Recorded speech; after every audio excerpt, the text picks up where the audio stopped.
بسم اللہ الرحمن الرحیم۔ السلام علیکم خواتین و حضرات۔ قرآن کے تجزیاتی مطالعے کی اس نشست میں آپ کو خوش آمدید کہتا ہوں۔ ہمارا یہ جو مطالعہ ہے میں ان لوگوں کے لیے عرض کر رہا ہوں جنہوں نے آج جوائن کیا ہے، کیونکہ آج سے ہمارا جو یہ سیشن ہے یہ المورد یو ایس کا جو ایک پروجیکٹ ہے، اس کا ایک انیشیٹو ہے Ghamidi centre for Islamic learning, اس کے تحت یہ آج سے شروع کیا جا رہا ہے یہ سیشن۔ اس سے پہلے ہمارے 30 سیشنز ہو چکے ہوئے ہیں اس موضوع پہ، اور آپ میں سے جو لوگ آج جوائن کر رہے ہیں ان کے لیے میں یہ عرض کرتا چلوں کہ ہم قرآن مجید کا جو یہ تقابلی مطالعہ کر رہے ہیں، اس میں ہمارا مقصد یہ ہے کہ جو تفسیر بالروایہ کا سکول ہے، جو قرآن مجید کو روایات اور احادیث کی مدد سے انٹرپریٹ کرتا ہے، ان کا تقابل فراہی سکول سے کیا جائے اور ان پیسیجز اور ان مقامات کے حوالے سے کیا جائے کہ جہاں تعویل میں کوئی بڑا اختلاف ہوا ہے اور اس کے نتیجے میں ہمارے لیے سوچنے سمجھنے کا بہت سامان موجود ہے۔ جو تفسیر بالروایہ کے اسکالرز ہیں ان کا جو طریقہ ہے انٹرپریٹ کرنے کا، آپ میں سے جو لوگ دلچسپی رکھتے ہوں وہ شروع کے چند لیکچر سن سکتے ہیں جو اویلیبل ہیں۔ اس میں نے تعارف کروایا ہے کہ ان کی جو سوچ انٹرپریٹ کرنے کی جو میتھڈالوجی ہے وہ کیا ہے، اور اس کے ساتھ ساتھ یہ بھی بتایا ہے کہ جو فرائی اسکالرز ہیں ان کی انٹرپریٹیشن کی کیا میتھڈالوجی ہے۔ چونکہ ہم قرآن مجید کا تجزیاتی مطالعہ کر رہے ہیں، اس میں ہم نے جن تفاسیر کو بھی سلیکٹ کیا ہے ان کو بھی میں نے شروع میں انٹروڈیوس کروایا ہے کہ زیادہ تر ہم تفسیر بالروایہ کے جو اسکالرز ہیں ان کی جو بات ہے وہ ہم مفتی شفیع صاحب کی جو معارف القرآن ہے اس سے جانیں گے۔ عربی سورسز میں طبری اور ابن کثیر ہیں، جو لوگ ان کو دیکھنا چاہیں۔ طبری جو ہے وہ طبی اردو میں ترجمہ نہیں ہوئی، لیکن ابن کثیر کی جو تفسیر ہے وہ اردو میں موجود ہے، آپ اس کو بھی دیکھ سکتے ہیں۔ جہاں تک تفسیر جو فرائی اسکالرز کی تفسیر کا میتھڈالوجی ان کا منہاج ہے، اس کے لیے آپ استاد ضمیر الدین فرائی صاحب کی مجموعہ تفاسیر فراہی، استاد امین حسن اصلاحی کی تدبر قرآن اور استاد جاوید احمد غامدی کی البیان، یہ تینوں کتابیں موجود ہیں، آپ کے پاس اویلیبل ہیں یا آن لائن بھی اویلیبل ہیں۔ تو ہم گاہے بگاہے دونوں دھاروں سے جو مختلف انتخاب کرتے ہیں، اس کا مقصد یہی ہوتا ہے کہ قرآن مجید میں جو یہ اس وقت دو اپروچز چل رہی ہیں، اس کو انٹرپریٹ کرنے کی، اس کی سمجھنے کی، اس کی ایک سوجھ بوجھ ہمارے اندر پیدا ہو، اور آہستہ آہستہ ہم اس میتھڈالوجی سے واقف ہوں کہ جس میتھڈالوجی یا جس طریقہ کار یا جس منہاج کی بنیاد پہ قرآن مجید کی عام طور سے ان دونوں گروہوں نے تفسیر کی ہے۔ میں آپ کو مختصراً یہ بتاتا چلوں کہ ہمارے جو تفسیر بالروایہ کے اسکالرز ہیں وہ قرآن مجید کی جو تفسیر ہے، قرآن مجید کی جو سمجھنے کا ان کا طریقہ ہے وہ یہ ہوتا ہے کہ وہ روایات سے اس کو سمجھتے ہیں، اور روایات کا مطلب صرف احادیث نہیں ہے بلکہ اقوال صحابہ اور تابعین کے اقوال یہ بھی شامل ہیں۔ طبری کی میں تفسیر کا بھی آپ کو تعارف کروایا، تو اس تفسیر میں آپ یہ دیکھیں گے کہ جو زیادہ تر اقوال ہیں وہ تابعین کے ہیں، اور یہ صحابہ کرام کے شاگرد ہیں، یہ وہ لوگ ہیں کہ جو ان کی اگلی نسل ہیں، اور جیسے کہ ان کا فہم منتقل ہوا اس کو ریکارڈ کیا ہے طبری نے۔ اس کے ساتھ ساتھ یہ بھی بتانا ضروری ہے کہ جو تفسیر بالروایہ کے اسکالرز ہیں، جب میں روایہ کا ورڈ بولتا ہوں تو یہاں ظاہر مراد ہیں وہ روایتیں جو نبی صلی اللہ علیہ وسلم یا ان کے صحابہ یا تابعین سے منقول ہیں، جو ٹرانسمٹ ہوئی ہیں۔ تو تفسیر بالروایہ کے اسکالرز اپنے آپ کو اس جگہ پہ پلیس کرتے ہیں کہ ہم نے خود کچھ نہیں سمجھنا یا اپنی سمجھ کو نہیں آزمانا یا اس سلسلے میں لگانا، بلکہ جو سمجھی ہوئی چیز ہے، جو تابعین سے سمجھی ہوئی چیز ہے، جو صحابہ سے سمجھی ہوئی چیز ہے، اور جو نبی صلی اللہ علیہ وسلم سے ہم تک بات پہنچی ہے، کیونکہ ان سے بہتر قرآن کوئی نہیں سمجھ سکتا، اور وہ اس دور میں موجود تھے جب قرآن مجید ظاہر صحابہ کے سامنے نازل ہوا، تابعین جو ان کے شاگرد ہیں ان کو انہوں نے براہ راست پڑھایا، تو اگر وہ کسی آیت کے بارے میں کوئی رائے قائم کر دیں تو ہمیں پھر اس کو ہر حال میں ایکسیپٹ کرنا ہے۔ تو وہ اس جگہ پہ اپنے آپ کو پلیس کرتے ہیں اور ہر آیت کے بارے میں کوشش کرتے ہیں کہ ان تین سورسز یعنی اقوال صحابہ، اقوال تابعین اور اس سے بھی پہلے اگر کوئی نبی صلی اللہ علیہ وسلم نے خود بات ارشاد فرمائی ہے تو اس کو وہ کوٹ کر دیں۔ اس کے بعد اگر کسی جگہ پہ ان کو یہ تینوں میں سے کوئی سورس نہیں ملتی، تب پھر وہ یہ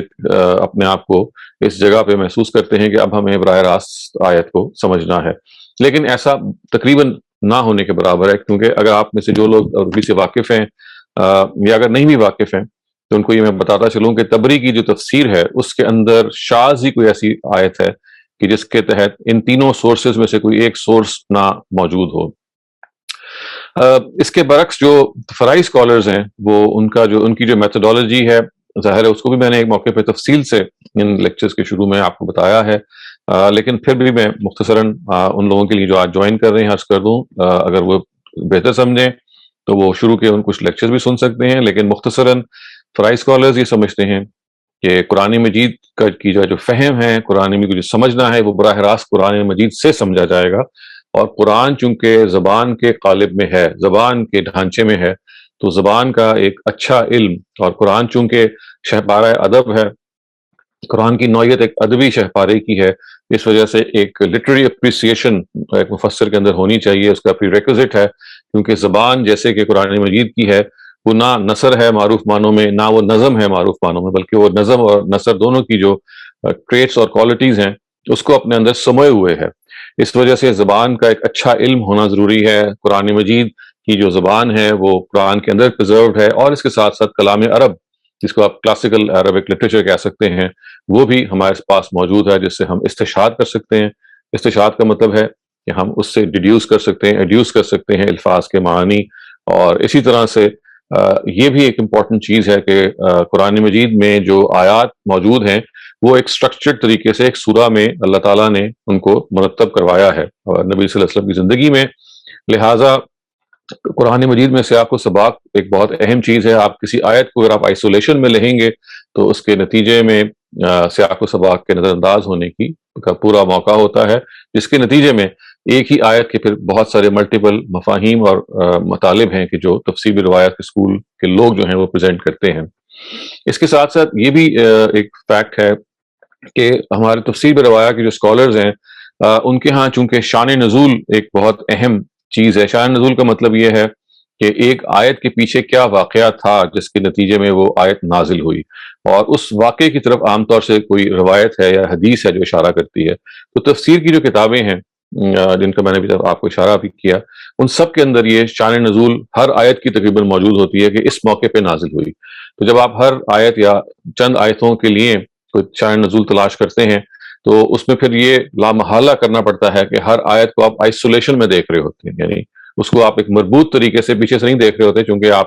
جب کہتے ہیں کہ آیتوں کا ایک مجموعہ یا چند آیتیں یا ایک آیت جو ہیں وہ پس منظر میں ایک واقعے سے نازل ہوئی ہیں، تو پھر اتنے ہی حصے کو اسٹڈی کیا جاتا ہے، اس کو پیچھے سے عام طور سے جوڑا نہیں جاتا، جس کا پھر منطقی نتیجہ یہ نکلتا ہے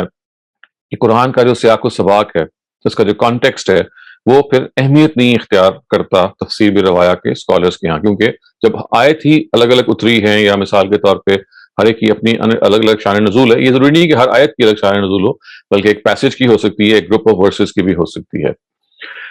تفسیر جو ہمارے فرائی اسکالر جیسے کرتے ہیں وہ جیسے میں نے عرض کیا کہ براہ راست قرآن مجید سے سمجھتے ہیں قرآن کے مفہوم کو۔ اس کا مطلب یہ نہیں ہے کہ وہ حدیث کو یا اقوال صحابہ کو نظر انداز کرتے ہیں۔ ان کا جو پریمس ہے یہ ہے کہ چونکہ نبی صلی اللہ علیہ وسلم تو اس وقت موجود نہیں ہے، صحابہ بھی موجود نہیں ہیں، تابعین بھی موجود نہیں ہیں، وہ موجود ہوتے تو ان کی تفسیر سر آنکھوں پہ ہوتی، وہ جو کہہ دیتے ہم سمجھ لیتے اور اس پہ عمل کرتے۔ ان کی تفاسیر ٹرانسمٹ ہوئی ہیں افراد کے ذریعے سے، اور بہت دفعہ ایسا ہوتا ہے کہ ایک ہی صورت کی متضاد تفاسیر ہیں، یعنی ایک ہی صحابی ایک کہہ رہا ہے، دوسرا صحابی سے ایک اور چیز نقل ہو رہی ہے۔ تو اس کا یہ مطلب ہے کہ چونکہ جو نبی صلی اللہ علیہ وسلم کی یا صحابہ کی یا تابعین کی جو آراء ہیں، ان کے جو اوپینینز ہیں، وہ جب ہم تک جب پہنچ رہے ہیں تو وہ جس طرح سے ٹریکل ڈاؤن کر رہے ہیں، اس کے اندر یہ ضروری ہے کہ ہم ہسٹوریکل کرٹیسزم کے ٹولز کے ذریعے سے یہ دیکھیں کہ کون سی بات ہے جو نبی صلی اللہ علیہ وسلم نے فی الواقع کہی ہوگی، یا جس کے بارے میں ہم یہ کہہ سکتے ہیں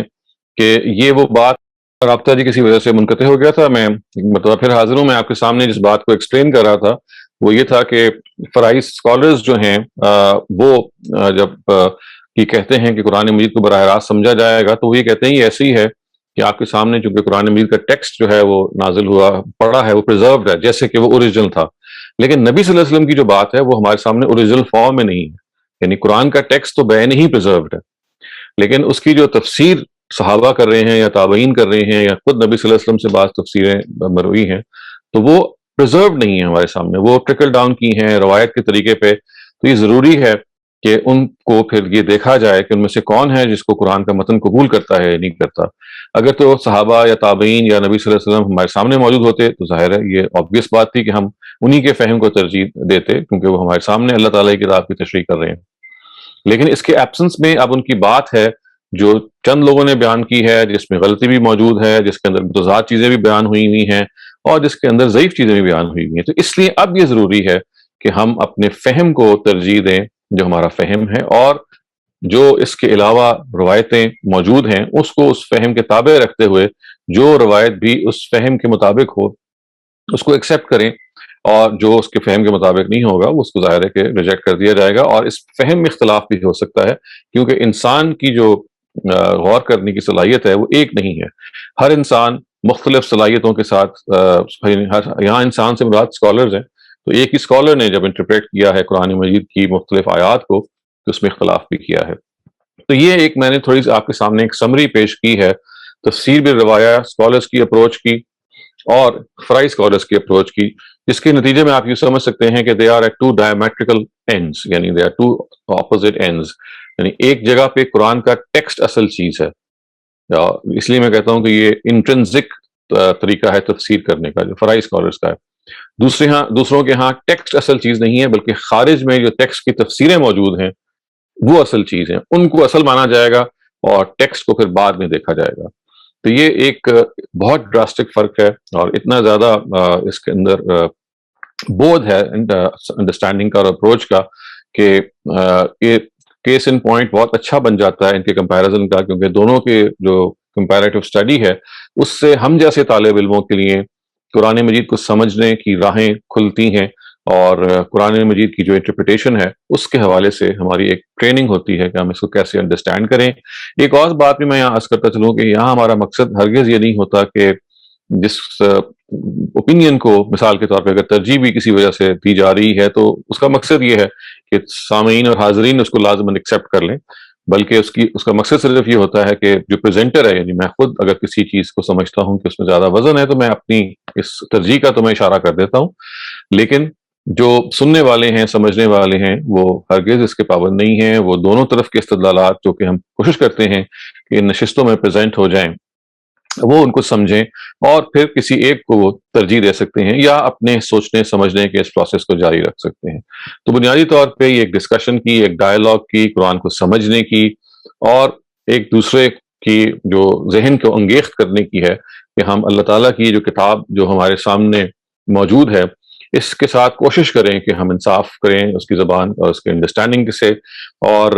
آگے بڑھ کے نہ صرف یہ کہ ہم خود اس انڈرسٹینڈنگ کے حوالے سے اپنے آپ کو ایک ریگولر طالب علم بنائیں، بلکہ کوشش کریں کہ ہمارے اپنے جاننے والوں میں اور ہمارے خاص طور سے جو ینگر جنریشن ہے اس کے لیے بھی قرآن مجید کے اندر جو اس طرح سے جواہر ریزیں موجود ہیں، جو ایک بہت ایکسٹراڈنری وزڈم موجود ہے، وہ آہستہ آہستہ ان کے سامنے نمایاں ہو۔ آج خواتین حضرات ہم جس ٹاپک کا مطالعہ کرنے جا رہے ہیں، یعنی ٹاپیکل اسٹڈی چونکہ یہ قرآن مجید کی ہے، اس تجزیاتی مطالعے میں مختلف آیتوں کا یا مختلف پیسیجز کا میں انتخاب کرتا ہوں۔ وہ سورہ انفال کی آیتیں ہیں، اور سورہ انفال جو ہے یہ جنگ بدر کے پس منظر میں نازل ہوئی ہے، اور جن آیات کو ہم ابھی اسٹڈی کریں گے یہ جنگ بدر کے فوراً بعد ان کا نزول ہوتا ہے، اور اس میں کچھ تفصیل بیان ہوتی ہے۔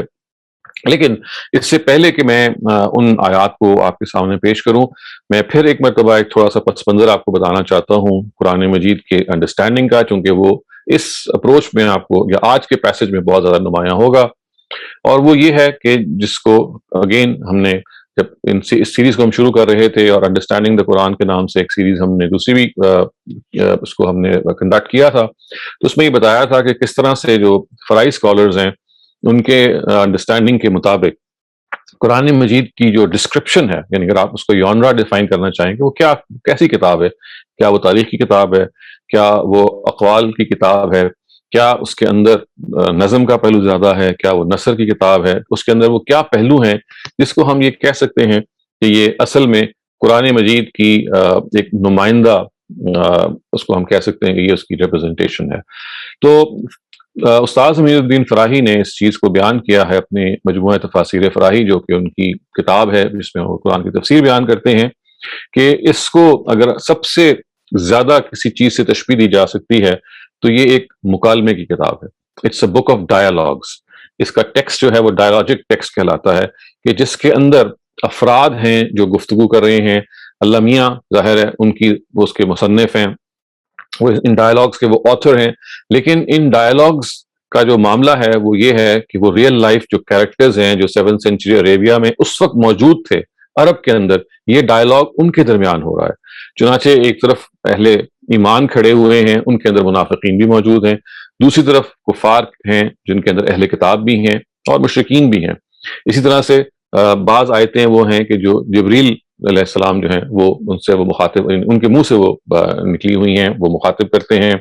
یہی معاملہ ایسے ہے کہ بعض ایریاز میں سابعین جو دوسرے ایک گروہ وہاں موجود تھا ان کے حوالے سے ہیں. تو ان گروہوں کے درمیان آپس میں گفتگو ہو رہی ہے، اور اس گفتگو کو قرآن مجید میں پرزرو کر دیا گیا. آپ دیکھیے جگہ جگہ پہ قرآن مجید میں قالا یا قلتو یا قالو کے جو الفاظ آئے ہیں کہ اس نے کہا، انہوں نے کہا، تو وہ آپ کو اس کا پس منظر بتائیں گے کہ کیسے مخاطب اور مخاطب کے اندر وہ ڈائلاگ ہے جو کیا چلا جا رہا ہے یا ہوا چلا جا رہا ہے. اور یہ بھی آپ ذہن میں رکھیے کہ بعض دفعہ جو آپ کو ایک ابرپٹنس محسوس ہوتی ہے، جیسے لوگ کہتے ہیں نا قرآن مجید کے اندر ابرپٹنس ہے، یا ایک اچانک ایک موضوع ہے اس کے بعد وہ تبدیل ہو گیا، اس کی بڑی وجہ یہ ہے کہ اگر آپ قرآن مجید کا یہ پس منظر، اس کا جو یہ یونرا ہے، اس کو اگر آپ اپنے گرفت میں نہ لیں تو آپ کو یہ محسوس ہوتا ہے کہ ایک ابرپٹ چینج آ گیا ہے، بات پہلے کچھ تھی اب کچھ اور ہو گئی ہے. اس کی آپ مثال یوں سمجھیے کہ جیسے اگر ایک استاد جو ہے وہ طالب علموں کو مخاطب کر رہا ہے، اور ایک کلاس میں 4 یا 5 یا 6 موجود ہیں طالب علم، تو وہ ہر ایک کو ان کی ضرورت کے لحاظ سے، اس کے پس منظر کے لحاظ سے مخاطب کر کے دوسرے کی طرف شفٹ ہو رہا ہے، پھر تیسرے کی طرف شفٹ ہو رہا ہے. یہ جو شفٹ ہو رہا ہے یہ چونکہ مخصوص انداز میں ہو رہا ہے، جس میں ایک طالب علم کا ایک سوال تھا، دوسرے کا کوئی اور تھا، ایک کا ایک اور مسئلہ تھا. تو اگر آپ اس چیز کو ذہن میں رکھیں تو ایسا لگے گا کہ جیسے قرآن مجید کے بارے میں جیسے کہ استاذ حمید الدین فراہی نے بتایا ہے کہ یہ خطیب سماوی ہے، اٹس اے ڈیوائن اوریٹر، کہ ایک اوریشن ہے جو چل رہی ہے ایک گروپ کو مخاطب کر کے، پھر دوسرے کو مخاطب کر کے، پھر تیسرے کو مخاطب کر کے، اور یہ رائٹ اینڈ لیفٹ ہو رہی ہے. اگر آپ اس اوریشن کو، اور اس میں جو اوریشن کے اندر چینج آ رہا ہے، یعنی اس میں جو خطبے کے اندر چینج آ رہا ہے یا مخاطبت میں تبدیلی آ رہی ہے، اس کا لحاظ نہیں کریں گے تو آپ کو بالکل یہ احساس ہوگا کہ قرآن ایک بے نظم کتاب ہے، یا ایک اس کے اندر ابرپٹنس آ رہی ہے. کیونکہ آپ اگر یہ سمجھیں کہ اللہ تعالیٰ کے سامنے، یعنی جب قرآن نازل ہو رہا ہے تو سامنے مشرکین بھی کھڑے ہیں، منافقین بھی کھڑے ہیں، اہل کتاب بھی کھڑے ہیں، اور ہر ایک گروہ کا ایک اپنا مخصوص پس منظر ہے، ہر ایک کے اپنے مخصوص مضمومات ہیں، ان کے مخصوص خیالات اور ویوز ہیں. تو قرآن مجید ایک کو مخاطب کر کے، ان کے ویوز کو مخاطب کر کے پھر اگلے کی طرف بڑھتا ہے، پھر آگے بڑھتا ہے، درمیان میں گریز ہوتا ہے، بعض دفعہ ایک بات کو دوبارہ لیا جاتا ہے. تو یہ ایک پورا قرآن کا انداز ہے. اسالیب القرآن کے ذیل میں عرض کر چکا ہوں کہ ہمارے ہاں جو ایک کورس ہوا تھا، میں اس میں اس کی تفصیل بھی کر چکا ہوں. آپ میں سے جو لوگ دلچسپی رکھتے ہوں تو قرآن کے جو اسٹائلسٹکس ہیں جن کو ہم کہتے ہیں، کہ جو اسالیب ہیں کہ قرآن کیسے اپنے گفتگو کرتا ہے، کیسے دوسروں سے اپنے آپ کو متعلق کرتا ہے، اور اس کے نتیجے میں ایک چیز اور واضح ہوتی ہے، اور وہ یہ ہے کہ قرآن مجید کی جو یونیورسلٹی ہے، ہم کہتے ہیں نا کہ آفاقی کلام ہے، تو اس کی ذرا کچھ تفصیل ہے جو ہمیں سمجھنی چاہیے. قرآن اپنی نیچر میں ایسا آفاقی کلام نہیں ہے کہ ساری انسانیت کو ہر وقت مخاطب کر رہا ہے، یا ایھا الانسان جب وہ کہتا ہے، یا ایھا الناس جب کہتا ہے تو ساری انسانیت کو مخاطب کرتا ہے. وہاں الناس اور انسان وہ لوگ ہیں جو سامنے کھڑے ہوئے ہیں، اور اس کو نہ سمجھنے کی وجہ سے بعض دفعہ وہ آیتیں جو مخصوص ہیں جو سامنے کے لوگوں کو مخاطب کر کے کہہ رہی ہیں، ہم نے ان کی تعمیم کر دی ہے. اس وجہ سے اگر آپ قرآن مجید کے اندر مثال کے طور پہ بدھزم کا کو نہیں مینشن سمجھتے، یا ہندوازم کو مینشن نہیں سمجھتے، جبکہ یہ دونوں بڑے ریلیجنز اس وقت موجود ہیں جب قرآن نازل ہوا ہے، تو اس کی بڑی وجہ یہ ہے کہ قرآن مجید کے سامنے جو لوگ کھڑے ہوئے ہیں وہ ان سے وہ گفتگو کر رہا ہے، یعنی ان سے وہ بات کر رہا ہے. چنانچہ ہمارے سامنے پرنسپلز تو یونیورسل ہو سکتے ہیں ان اس گفتگو کے نتیجے میں، لیکن آپ یہ کہیں کہ دیکھیے یہ چیز پوری دنیا کو مخاطبت ہو رہی ہے اس میں، تو یہ درست نہیں ہوگا. ورنہ تو پھر ہندوؤں کو مخاطب ہونا چاہیے تھا قرآن مجید کے اندر، بدھسٹ کو مخاطب ہونا چاہیے تھا. تو یہ اس وجہ سے وہ مخاطب نہیں ہے کہ وہ سرزمین عرب میں وہاں موجود نہیں تھے. تو جو سرزمین عرب میں موجود گروہ ہیں ان سے ہی وہ مکالمہ ہو رہا تھا. تو اس قرآن مجید کا جو یہ انداز ہے، جس کو ہم مکالماتی انداز کہتے ہیں، اس کو بک آف ڈائلاگس کہتے ہیں، اس کو ذہن میں رکھنا، اس کو پس منظر میں رکھنا یہ بہت ضروری ہے. اگر آپ اس کو پس منظر میں نہیں رکھیں گے تو اس کا نتیجہ یہ نکلے گا کہ جو سرشتہ ہے کلام کا وہ آپ کے ہاتھ سے چھوٹ جائے گا. اور بہت ساری جگہوں پہ جہاں پہ مخصوص خطاب ہے، مخصوص کا کیا مطلب ہے، اسپیسیفک خطاب ہے، آپ اس کو جنرلائز کر لیں گے، اور جہاں جنرل خطاب ہے ہو سکتا ہے آپ اس کو اسپیسیفک کر لیں۔ تو قرآن مجید کا جو ایک خصوص ہے اور ایک عموم ہے، یعنی ایک جنرل ہے اور ایک اسپیسیفک نیچر ہے، یہ ہمارے جب تک مطالعے میں اس طرح سے نہیں آئے گا، جب ہم قرآن کا تجزیاتی مطالعہ کر رہے ہیں تو پھر بہت بڑی بڑی غلطیاں ہیں جو لگ سکتی ہیں۔ سابقہ جو ہمارے سیشنز گزرے ہیں، آپ نے میں سے جو لوگ اس میں موجود رہے ہوں گے انہوں نے دیکھا ہوگا کہ کلام کے اس پہلو کو نظر انداز کرنے کے نتیجے میں تعویل کا جو اختلاف کیوں اتنا زیادہ پیدا ہوا ہے۔ میں نے اس پس منظر کا تعارف بھی آپ کے سامنے اس لیے کرایا کہ آج کا جو حصہ ہے جو ہم پڑھنے جا رہے ہیں، اس میں بھی قرآن مجید کا جو یہ مکالماتی پہلو ہے، اگر یہ پیش نظر نہ رکھا جائے تو تعویل کے اندر بہت سارا الجھاؤ پیدا ہو جاتا ہے۔ تو میں آپ کے سامنے اب اس پیسج کو ڈسپلے کر رہا ہوں جس کو ہم آج پڑھیں گے، اور جس کے حوالے سے پھر ہم یہ دیکھیں گے کہ قرآن مجید کا جو پس منظر ہے ان آیات کے حوالے سے وہ کیا ہے، اور ان دونوں اپروچز نے ان پیسجز کو کیسے سمجھا ہے۔ یہ جو قرآن مجید کی آیات ہیں یہ آپ کے سامنے اس وقت ڈسپلے ہو رہی ہیں۔ یہ یہ جو آیات ہیں یہ دے آر فرام سورہ انفال، یہ آیت 67 اور آیت 67 سے لے کے 69 تک کی یہ آیتیں ہیں جن کو ہم آج ڈسکس کریں گے۔ اور میں نے جیسے عرض کیا کہ چونکہ یہ کمپیریٹیو اسٹڈی ہے، یہ تقابلی مطالعہ ہے، تو اس میں ہم جو دونوں دھاریں ہیں، جو دونوں اپروچز ہیں، اس میں جو نمایاں دو لوگ ہیں، دو جو شخصیات ہیں، ان کے حوالے سے ہم قرآن مجید کا ترجمہ پڑھتے ہیں۔ ہم جب تفسیر بالروایا کو سب سے پہلے پڑھیں گے کیونکہ یہ متداول تفسیر ہے قرآن مجید کی، یہی وہ ہے جس امت ہماری اکثریت اس کے مطابق قرآن کو سمجھ رہی ہے، اور اردو زبان میں اس کے جو سب سے نمائندہ شخص ہیں جن کو ہم انتخاب کر سکتے ہیں وہ مفتی شفیع صاحب ہیں۔ ان کی جو تفسیر ہے معارف القرآن یہ موجود ہے، آن لائن بھی آپ اس کو دیکھ سکتے ہیں، موجود ہے۔ تو یہ قرآن کا وہ حصہ ہے جو ان کا جو ترجمہ ہے ان کی تفسیر سے ماخوذ ہے۔ اس کے الفاظ یہ ہیں، بسم اللہ الرحمن الرحیم، ما کان للنبی ان یکون له اسرى حتى يثخن في الارض تريدون عرض الدنيا والله يريد الاخرة والله عزيز حكيم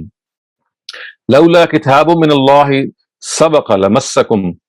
فيما اخذتم عذاب اليم فكلوا مما غنمتم حلالا طيبا واتقوا الله ان الله غفور رحيم۔ شروع اللہ کے نام سے جو بے حد مہربان نہایت رحم والا ہے۔ نبی کو نہیں چاہیے کہ اپنے ہاں رکھے قیدیوں کو جب تک خوب خون ریزی نہ کر لے ملک میں۔ تم چاہتے ہو اسباب دنیا کا، اور اللہ کے ہاں چاہیے آخرت، اور اللہ زور آور ہے، حکمت والا۔ اگر نہ ہوتی ایک بات جس کو لکھ چکا اللہ پہلے سے تو تم کو پہنچتا اس لینے میں بڑا عذاب۔ کھاؤ جو تم کو غنیمت میں حلال ستھرا اور ملا ہے، اور ڈرتے رہو اللہ سے، بے شک اللہ ہے بخشنے والا مہربان۔ میں خواتین حضرات آپ سے عرض کر رہا تھا کہ یہ قرآن کا جو پیسج ہے یہ جنگ بدر کے پس منظر میں نازل ہوا ہے، اور اس میں یہ بتایا جا رہا ہے کہ اس میں اصل میں نبی صلی اللہ علیہ وسلم ان کے ساتھیوں کو ایک لحاظ سے ان پہ عتاب ہو رہا ہے۔ عتاب کا کیا مطلب ہے؟ ان سے ناراضی کا اظہار ہو رہا ہے، اور وہ ناراضی کا جو اظہار ہے وہ اس وجہ سے ہو رہا ہے کہ جنگ بدر کے اندر یہ جب قیدیوں کو پکڑا گیا تو ان قیدیوں کو پکڑنے کے بارے میں جو اولا بات تھی وہ یہ تھی کہ ان کو قتل کر دیا جائے، لیکن صحابہ کرام فدیہ دے کر، یعنی فدیہ حاصل کر کے، فدیہ کیا مطلب ہے؟ رینسم کی جو منی ہے اس کو حاصل کر اس پہ آمادہ ہو گئے کہ وہ قیدیوں کو چھوڑ دیں۔ یہ اللہ تعالیٰ کو بات پسند نہیں آئی، اور یہ جو آپ آیت دیکھ رہے ہیں تریدون عرض الدنیا، یہ وہ کہتے ہیں کہ صحابہ کرام کو مخاطب کر کے کی گئی ہے، اور اس میں جو ایکسیپشن ہے وہ صرف حضرت عمر کی وہ بتاتے ہیں۔ حضرت عمر اور سعد بن معاذ کے بارے میں کہتے ہیں، ان کے بارے میں تو انہوں نے تو یہ کہا تھا کہ قیدیوں کو قتل کر دیا جائے جنگ بدر کی، لیکن باقی سب صحابہ نے یہ کہا کہ نہیں، ان کو ہم فدیہ دے کر چھوڑ دیں۔ اس پر اللہ تعالیٰ کو بہت تردد ہوا، انہوں نے ناراضی کا اظہار کیا اور یہ کہا کہ تم لوگ تو دنیا کے طالب ہو۔ یہ دیکھیں نا الفاظ کیا ہیں، تریدون عرض الدنیا، یعنی یہ کسی طرح سے مناسب نہیں ہے کہ آپ جو اپنے ہاں قیدی رکھیں جب تک کہ آپ خوب خون ریزی نہ کر لیں۔ یعنی یہاں پہ خون ریزی کا کیا مطلب ہے؟ یعنی یسخنا فی الارض کا مطلب یہ ہے کہ آپ اچھی طرح سے لوگوں کا خون نہ بہا لیں، تو آپ کو بجائے اس کے کہ آپ اس کا انتظار کرتے کہ جنگ جو ہے وہ مکمل ہو جاتی اور اچھی طرح سے خون ریزی ہو جاتی، آپ لوگوں نے جلد بازی کی تاکہ آپ قیدی پکڑ لیں، اور جب آپ قیدی پکڑیں گے تو آپ کا تو مقصد یہ ہوگا کہ آپ کو پیسے مل جائیں فدیے میں۔ تو یہ وہ تنقید ہے، یہ وہ انٹرپریٹیشن ہے کہ جو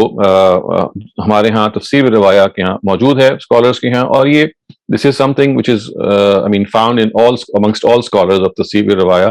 کہ یہ وہ آیتیں ہیں کہ جو بنیادی طور پہ نبی صلی اللہ علیہ وسلم اور جو دیگر صحابہ ہیں ان سے ناراضی کا اظہار کرتی ہیں، اور یہ کہتی ہیں کہ بجائے اس کے کہ آپ کے اندر یہ ہوتا کہ آپ قریش کی قوت کو توڑتے لوگ اور ان کو جو قیدی پکڑے گئے ان کو قتل کر دیتے، آپ لوگ فدیے میں راضی ہو گئے، فدیہ حاصل کرنے میں۔ فدیہ کا مطلب ہے رینسم، یعنی آپ نے قیدیوں کو چھوڑ دیا تاکہ آپ کے پاس پیسے آ جائیں، رینسم آ جائے،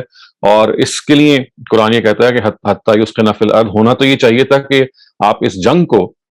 ہونے دیتے، اچھی طرح سے خون ریزی کر لیتے، اور صحابہ کرام نے اس کے برعکس خون ریزی نہیں کی جتنی کہ ہونی چاہیے تھی، اور قیدی پکڑنے میں جلدی کی، اور ان کا مقصد یہ تھا کہ وہ قیدی پکڑیں گے، مال غنیمت کو لوٹیں گے، اور اس کے نتیجے میں ظاہر ہے ان کے ہاں فراخی پیدا ہوگی۔ تو مال غنیمت کو لوٹنا ایک طرف، اور دوسری طرف قیدیوں کو پکڑ لینا، جن کے بارے میں بعد میں پھر انہوں نے یہ فیصلہ کیا کہ ان کو ہم فدیہ دے کے رہا کر دیں تاکہ اس فدیے سے بھی ہمیں کوئی مالی فائدہ ہو جائے۔ یہ وہ پس منظر ہے تفسیر روایہ کے اسکالرس کا، جس میں وہ یہ کہتے ہیں کہ یہ آیات نازل ہوئیں، اور خود یعنی آپ دل تھام کے سن سکتے ہیں کہ نبی صلی اللہ علیہ وسلم بھی اس میں اس عتاب کا نشانہ بنتے ہیں، یعنی اللہ تعالیٰ سے ناراضی کا نشانہ بنتے ہیں اگر ہم اس تفسیر کو اس طرح سے مان لیں۔ میں یہ چاہ رہا تھا کہ جو میں نے آپ کے سامنے بھی تفسیر رکھی ہے بہت مختصراً، اس کو ہم براہ راست بھی ذرا مفتی شفیع صاحب نے جیسے بیان کیا ہے اپنی تفسیر میں، اس کو وہاں سے بھی پڑھ لیں، تاکہ آپ کے سامنے جو ان کے اپنے الفاظ میں یہ خلاصہ سامنے آ جائے کہ صحابہ کرام انکلوڈنگ نبی صلی اللہ علیہ وسلم، یعنی ظاہر ہے جن کے وہ صحابہ تھے، ان پہ اللہ تعالیٰ نے ناراضی کا اظہار کیا کہ اپنے جنگ بدر کے موقع پہ بجائے اس کے کہ آپ اچھی طرح سے قریش کی قوت کو توڑ دیتے، آپ نے جلد بازی کی، مال غنیمت کو حاصل کرنے کے لیے جلد بازی کی، اور جب بعد میں مال غنیمت بھی آ گیا اور آپ نے قریش کے جو کہا جاتا ہے کہ 70-75 جو ان کے سردار تھے ان کو پکڑ بھی لیا، تو ان کو پکڑنے کے بعد فدیہ دینے پہ زیادہ تر صحابہ راضی ہو گئے کہ ہم ان کو چھوڑ دیں گے اور ہمارے فدیہ حاصل ہو جائے گا۔ تو اس پر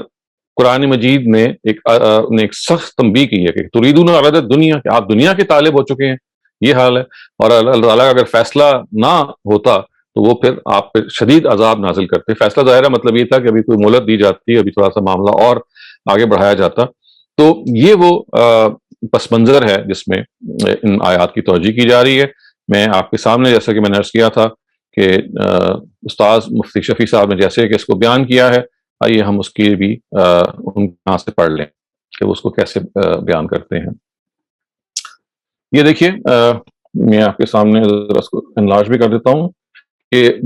یہ فرماتے ہیں کہ اگر آپ اس کو اوپر سے پڑھنا شروع کر دیں کہ آیات مذکورہ کا تعلق غزوہ بدر کے خاص واقعے سے ہے، اس لیے ان کی تفسیر سے پہلے صحیح اور مستند روایات حدیث کے ذریعے سے اس واقعے کا بیان ضروری ہے۔ دیکھیے یہ وہی بات ہے کہ وہ اب قرآن مجید میں چونکہ یہ واقعہ بیان ہو رہا ہے جنگ بدر کا، تو اب وہ قرآن مجید سے براہ راست نہیں سمجھیں گے اس واقعے کو، بلکہ وہ کہیں گے چونکہ مستند روایات موجود ہیں، احادیث موجود ہیں، تو پہلے ہم دیکھتے ہیں کہ واقعہ جیسے کہ احادیث میں بیان ہوا ہے وہ کیسے بیان ہوا ہے۔ تو یہ وہی ان کی اپروچ ہے جو میں آپ کو جس کی طرف پہلے اشارہ کر چکا ہوں۔ فرماتے ہیں کہ واقعہ یہ ہے کہ غزوہ بدر اسلام میں سب سے پہلا جہاد ہے اور اچانک پیش آیا ہے۔ اس وقت تک جہاد سے متعلقہ احکام کی تفصیل قرآن میں نازل نہیں ہوئی تھی۔ جہاد میں اگر مال غنیمت ہاتھ آ جائے تو اسے کیا کیا جائے؟ دشمن کے سپاہی اپنے قبضے میں آ جائیں تو ان کو گرفتار کرنا جائز ہے یا نہیں، اور گرفتار کر لیا جائے تو پھر ان کے ساتھ کیا معاملہ کرنا چاہیے؟ مال غنیمت کے متعلق پچھلے تمام انبیاء کی شریعتوں میں قانون یہ تھا کہ مسلمانوں کو اس سے نفع اٹھانا اور استعمال کرنا حلال نہیں ہے، بلکہ حکم یہ تھا کہ پورا مال غنیمت جمع کر کے کسی میدان میں رکھ دیا جائے، اور دستور الہی یہ تھا کہ آسمان سے ایک آگ آتی اور اس سارے مال کو جلا کر خاک کر دیتی۔ یہی علامت اس جہاد کے مقبول ہونے کی سمجھی جاتی ہے، یعنی اس کا مطلب ہے جہاد قبول ہو گیا ہے۔ اگر مال غنیمت کو جلانے کے لیے آسمان سے آگ نہ آئے تو اس کی علامت ہوتی کہ جہاد میں کوئی کوتاہی رہ گئی ہے، اس کے سبب سے وہ اللہ تعالیٰ کے نزدیک مقبول نہیں ہے۔ تو یہ اس کو انہوں نے پس منظر بیان کیا ہے کہ مسلمانوں نے تو مال غنیمت کو لوٹنا شروع کر دیا، حالانکہ اس سے پہلے یہ معلوم تھا کہ یہ جائز نہیں ہے، پچھلی شریعتوں میں ان کو جائز نہیں رکھا گیا تھا، اور اس میں یہ تھا کہ پہلے اس مال غنیمت کو ایک جگہ پہ سٹور کیا جاتا تھا، اور اگر آگ آ کے اس کو جلا دیتی تھی تو یہ خدا کی طرف سے قبولیت کا نشان ہوتا تھا، اور اگر نہیں جلاتی تھی اس کا مطلب ہے وہ ناقابل قبول ہے، اس کو پھر چھوڑ دیا جاتا تھا۔ اب وہ کہتے ہیں کہ دیکھیے بخاری اور مسلم میں روایات بھی موجود ہیں جو یہ، اور اس روایت کو وہ بتاتے ہیں کہ کیسے نبی صلی اللہ علیہ وسلم کی اس بات سے معلوم ہوتا ہے کہ جیسے مال غنیمت جو ہے وہ پہلے ناجائز تھا یا حرام تھا کنزمپشن کے لیے مسلمانوں کے لیے یا پچھلی شریعت کی جو امتیوں کے لیے، لیکن نبی صلی اللہ علیہ وسلم کو اس کو پر حلال کر دیا گیا۔ فرماتے ہیں کہ مجھے 5 چیزیں ایسی عطا کی گئی ہیں جو مجھ سے پہلے کسی نبی کو عطا نہیں ہوئی۔ ان میں سے ایک یہ بھی ہے کہ کفار سے حاصل ہونے والا مال غنیمت کسی کے لیے حلال نہیں تھا مگر امت مرحومہ کے لیے حلال کر دیا گیا۔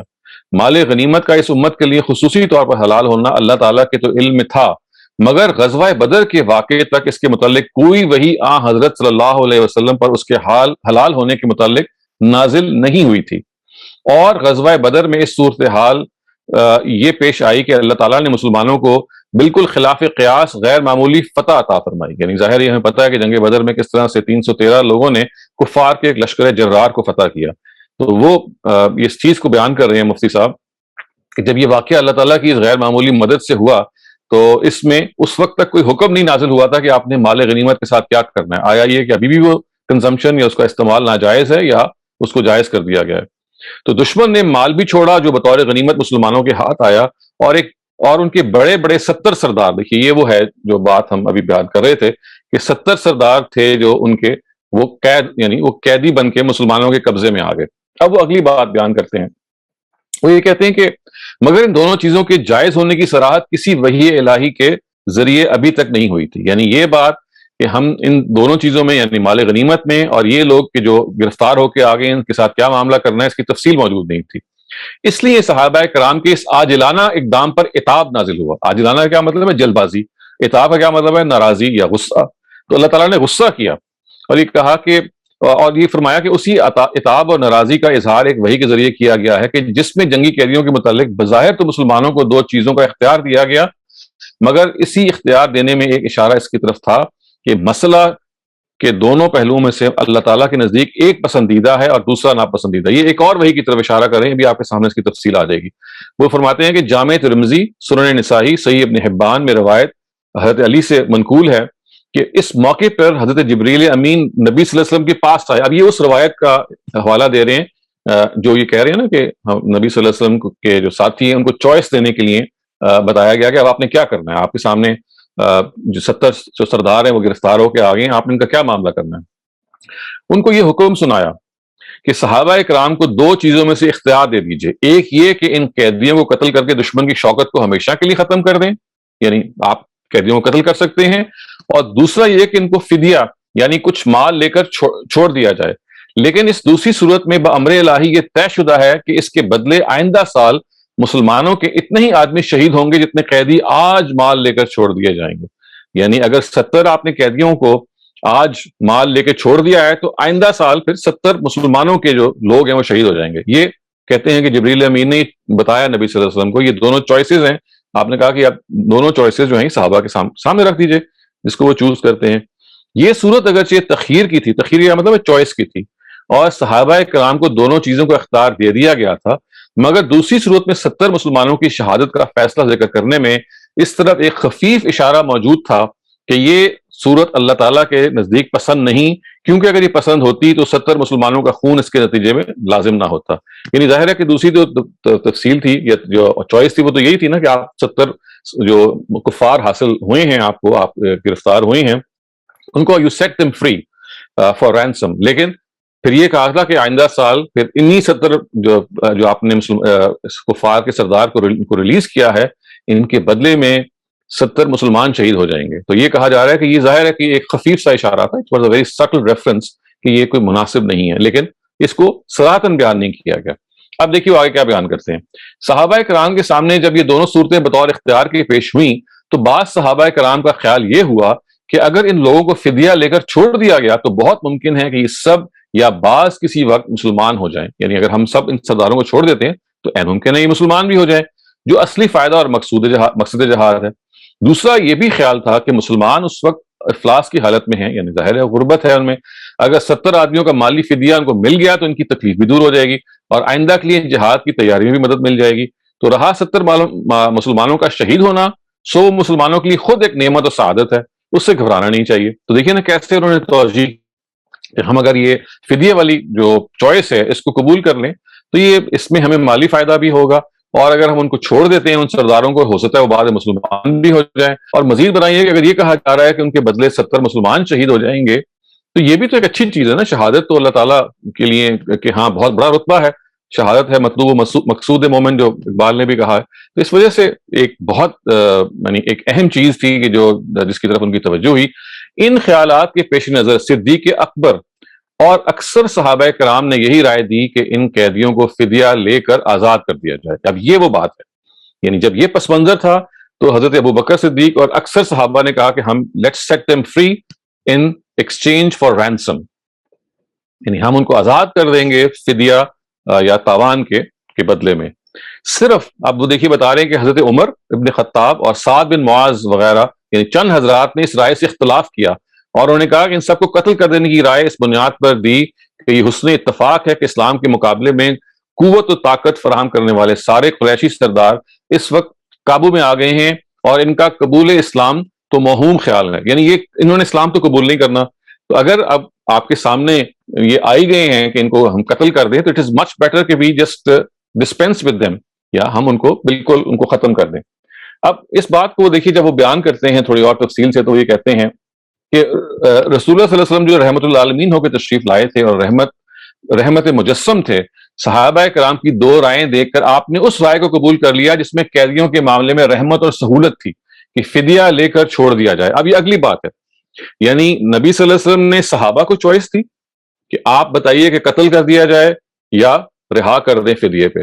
صحابہ کرام کی اکثریت نے یہ کہا کہ ہم رہا کر دیں. اب مفتی صاحب یہ کہہ رہے ہیں کہ نبی صلی اللہ علیہ وسلم جو ہیں وہ رحمت للعالمین ہیں، تو آپ نے بھی وہ جو نرمی والی رائے تھی کہ ہم ان کو زندہ چھوڑ دیں اور فدیہ لے لیں، اسی کو ایکسیپٹ کیا. سو آپ نے صدیق اکبر اور فاروق اعظم کو خطاب کر کے فرمایا لو اتفقتما ما خلفتکما ما خالفتکما، میں اگر تم دونوں جس بات پہ اکٹھے ہو جاؤ گے تو میں اس میں ہرگز تمہارے خلاف نہیں ہوں گا، یعنی جس چیز پہ بھی آپ اکٹھے ہو جائیں گے. اختلاف رائے کے وقت آپ کی رحمت و شفقت علی الخلق کا تقاضا یہی ہوا کہ ان کے معاملے میں آسانی اختیار کی جائے. چنانچہ ایسے ہی ہوا. اس کے نتیجے میں آئندہ سال غزوہ احد کے موقع پر اشارات ربانی کے مطابق 70 مسلمانوں کے شہید ہونے کا واقعہ پیش آیا. تو آپ یہ دیکھ سکتے ہیں کہ یہ وہ بنیادی تفسیر ہے کہ جو تفسیر روایہ کے لوگ کرتے ہیں کہ بیسکلی یہ جو آیتیں ہیں یہ نبی صلی اللہ علیہ وسلم اور ان کے ان صحابہ پہ جنہوں نے ایکسیپٹ کر لیا کہ بھئی دس از ناٹ کریکٹ کہ آپ یعنی اس معاملے میں محض اتنا کام کریں کہ ان کو قتل کر دیں، بلکہ چونکہ آپ رحمت للعالمین تھے اور جو لوگ جنہوں نے اس کو ایکسیپٹ کر لیا کہ ہم ان کو آزاد کر دیں گے، ان کی رائے ان کو وہ نرمی کی وجہ سے پسند آئی، تو آپ نے بھی اپنا سارا وزن اس پلڑے میں ڈال دیا جس پلڑے میں جن لوگوں نے کہا کہ ہم ان کو آزاد کر دیتے ہیں فدیہ لے کے. لیکن اللہ تعالیٰ کو یہ بات پسند نہیں آئی،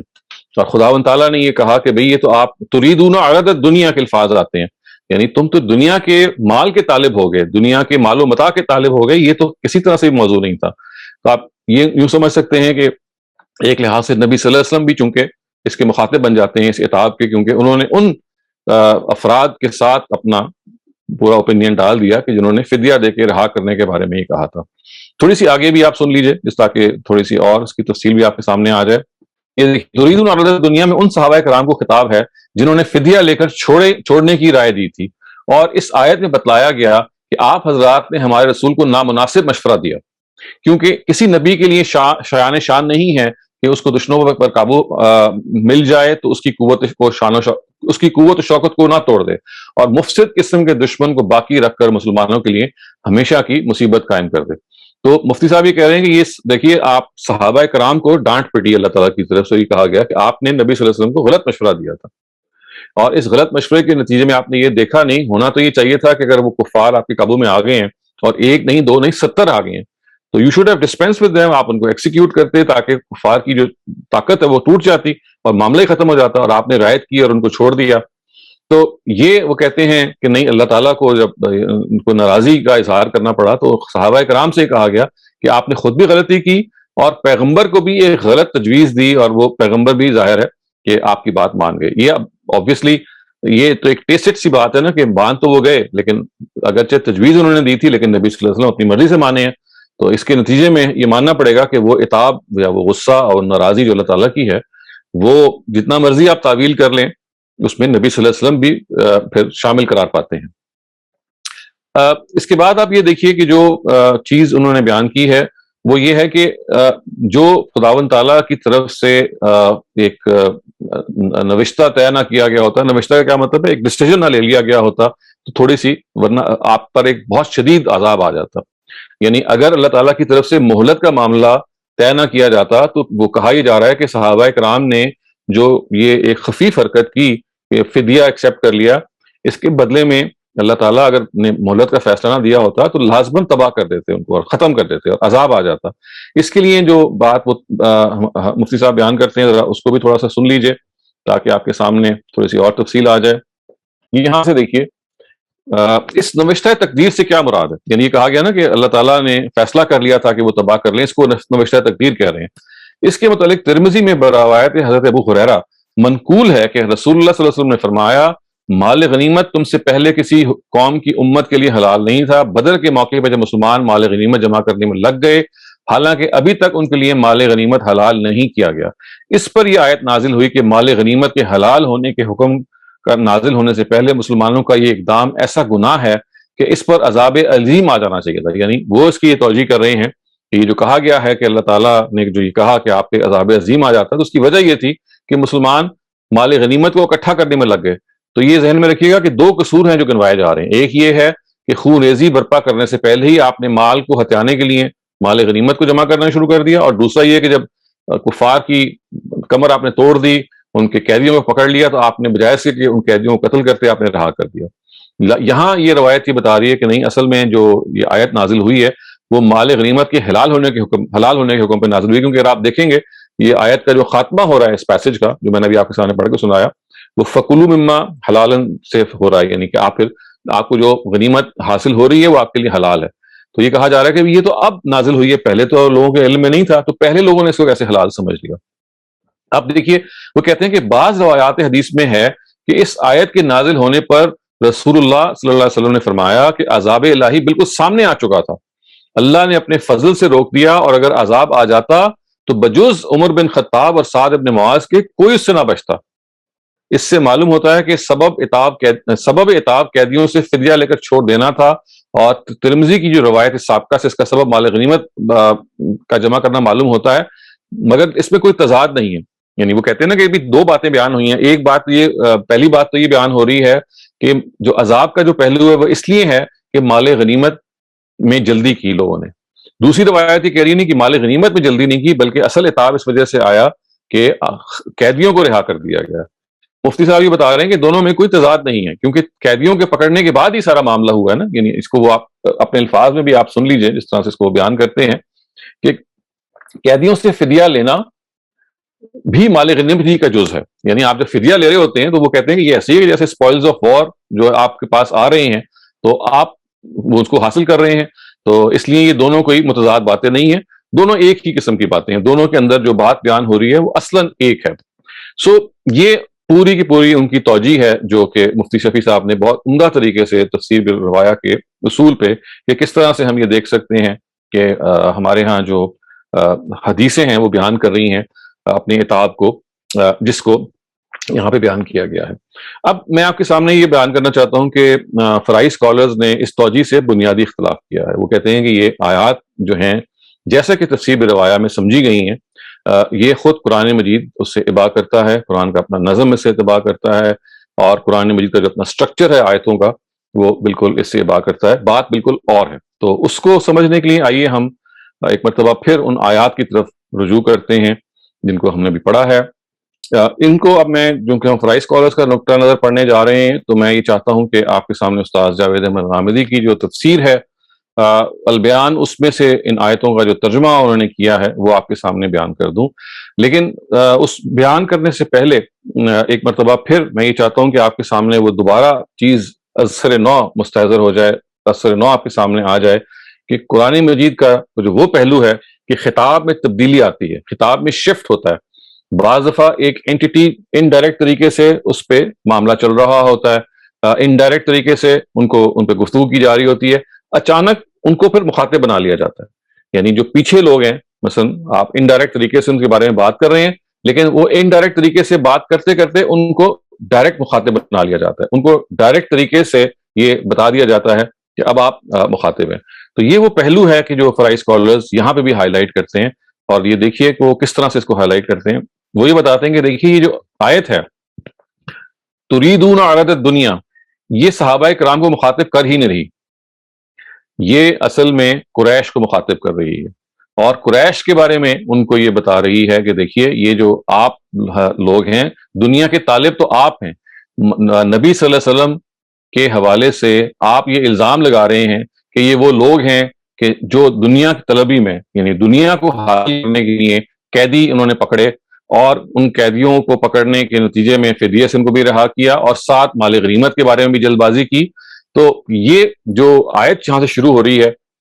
اس کا ترجمہ میں آپ کے سامنے ان کے الفاظ میں رکھتا ہوں تاکہ آپ کو ان کی توجہ بھی سامنے آ جائے. وہ یہ کہتے ہیں کہ انہیں اعتراض ہے کہ تم لوگوں نے یہ سب خون ریزی قیدی پکڑ کر ان سے فدیہ لینے کے لیے کی ہے. یعنی انہیں اعتراض ہے، یہ ہے نا، یعنی یہ چونکہ جنگ بدر کے بعد میں آیتیں نازل ہوئی ہیں تو وہ اعتراض وہ یہ کرتے تھے کہ یہ دیکھیے یہ کس طرح کے لوگ ہیں جو اپنے آپ کو تو یہ کہتے ہیں کہ ہم اللہ تعالیٰ کے پیغمبر ہیں، لیکن ان کو بھی وہی لالچ ہے مال و متاع کا. اور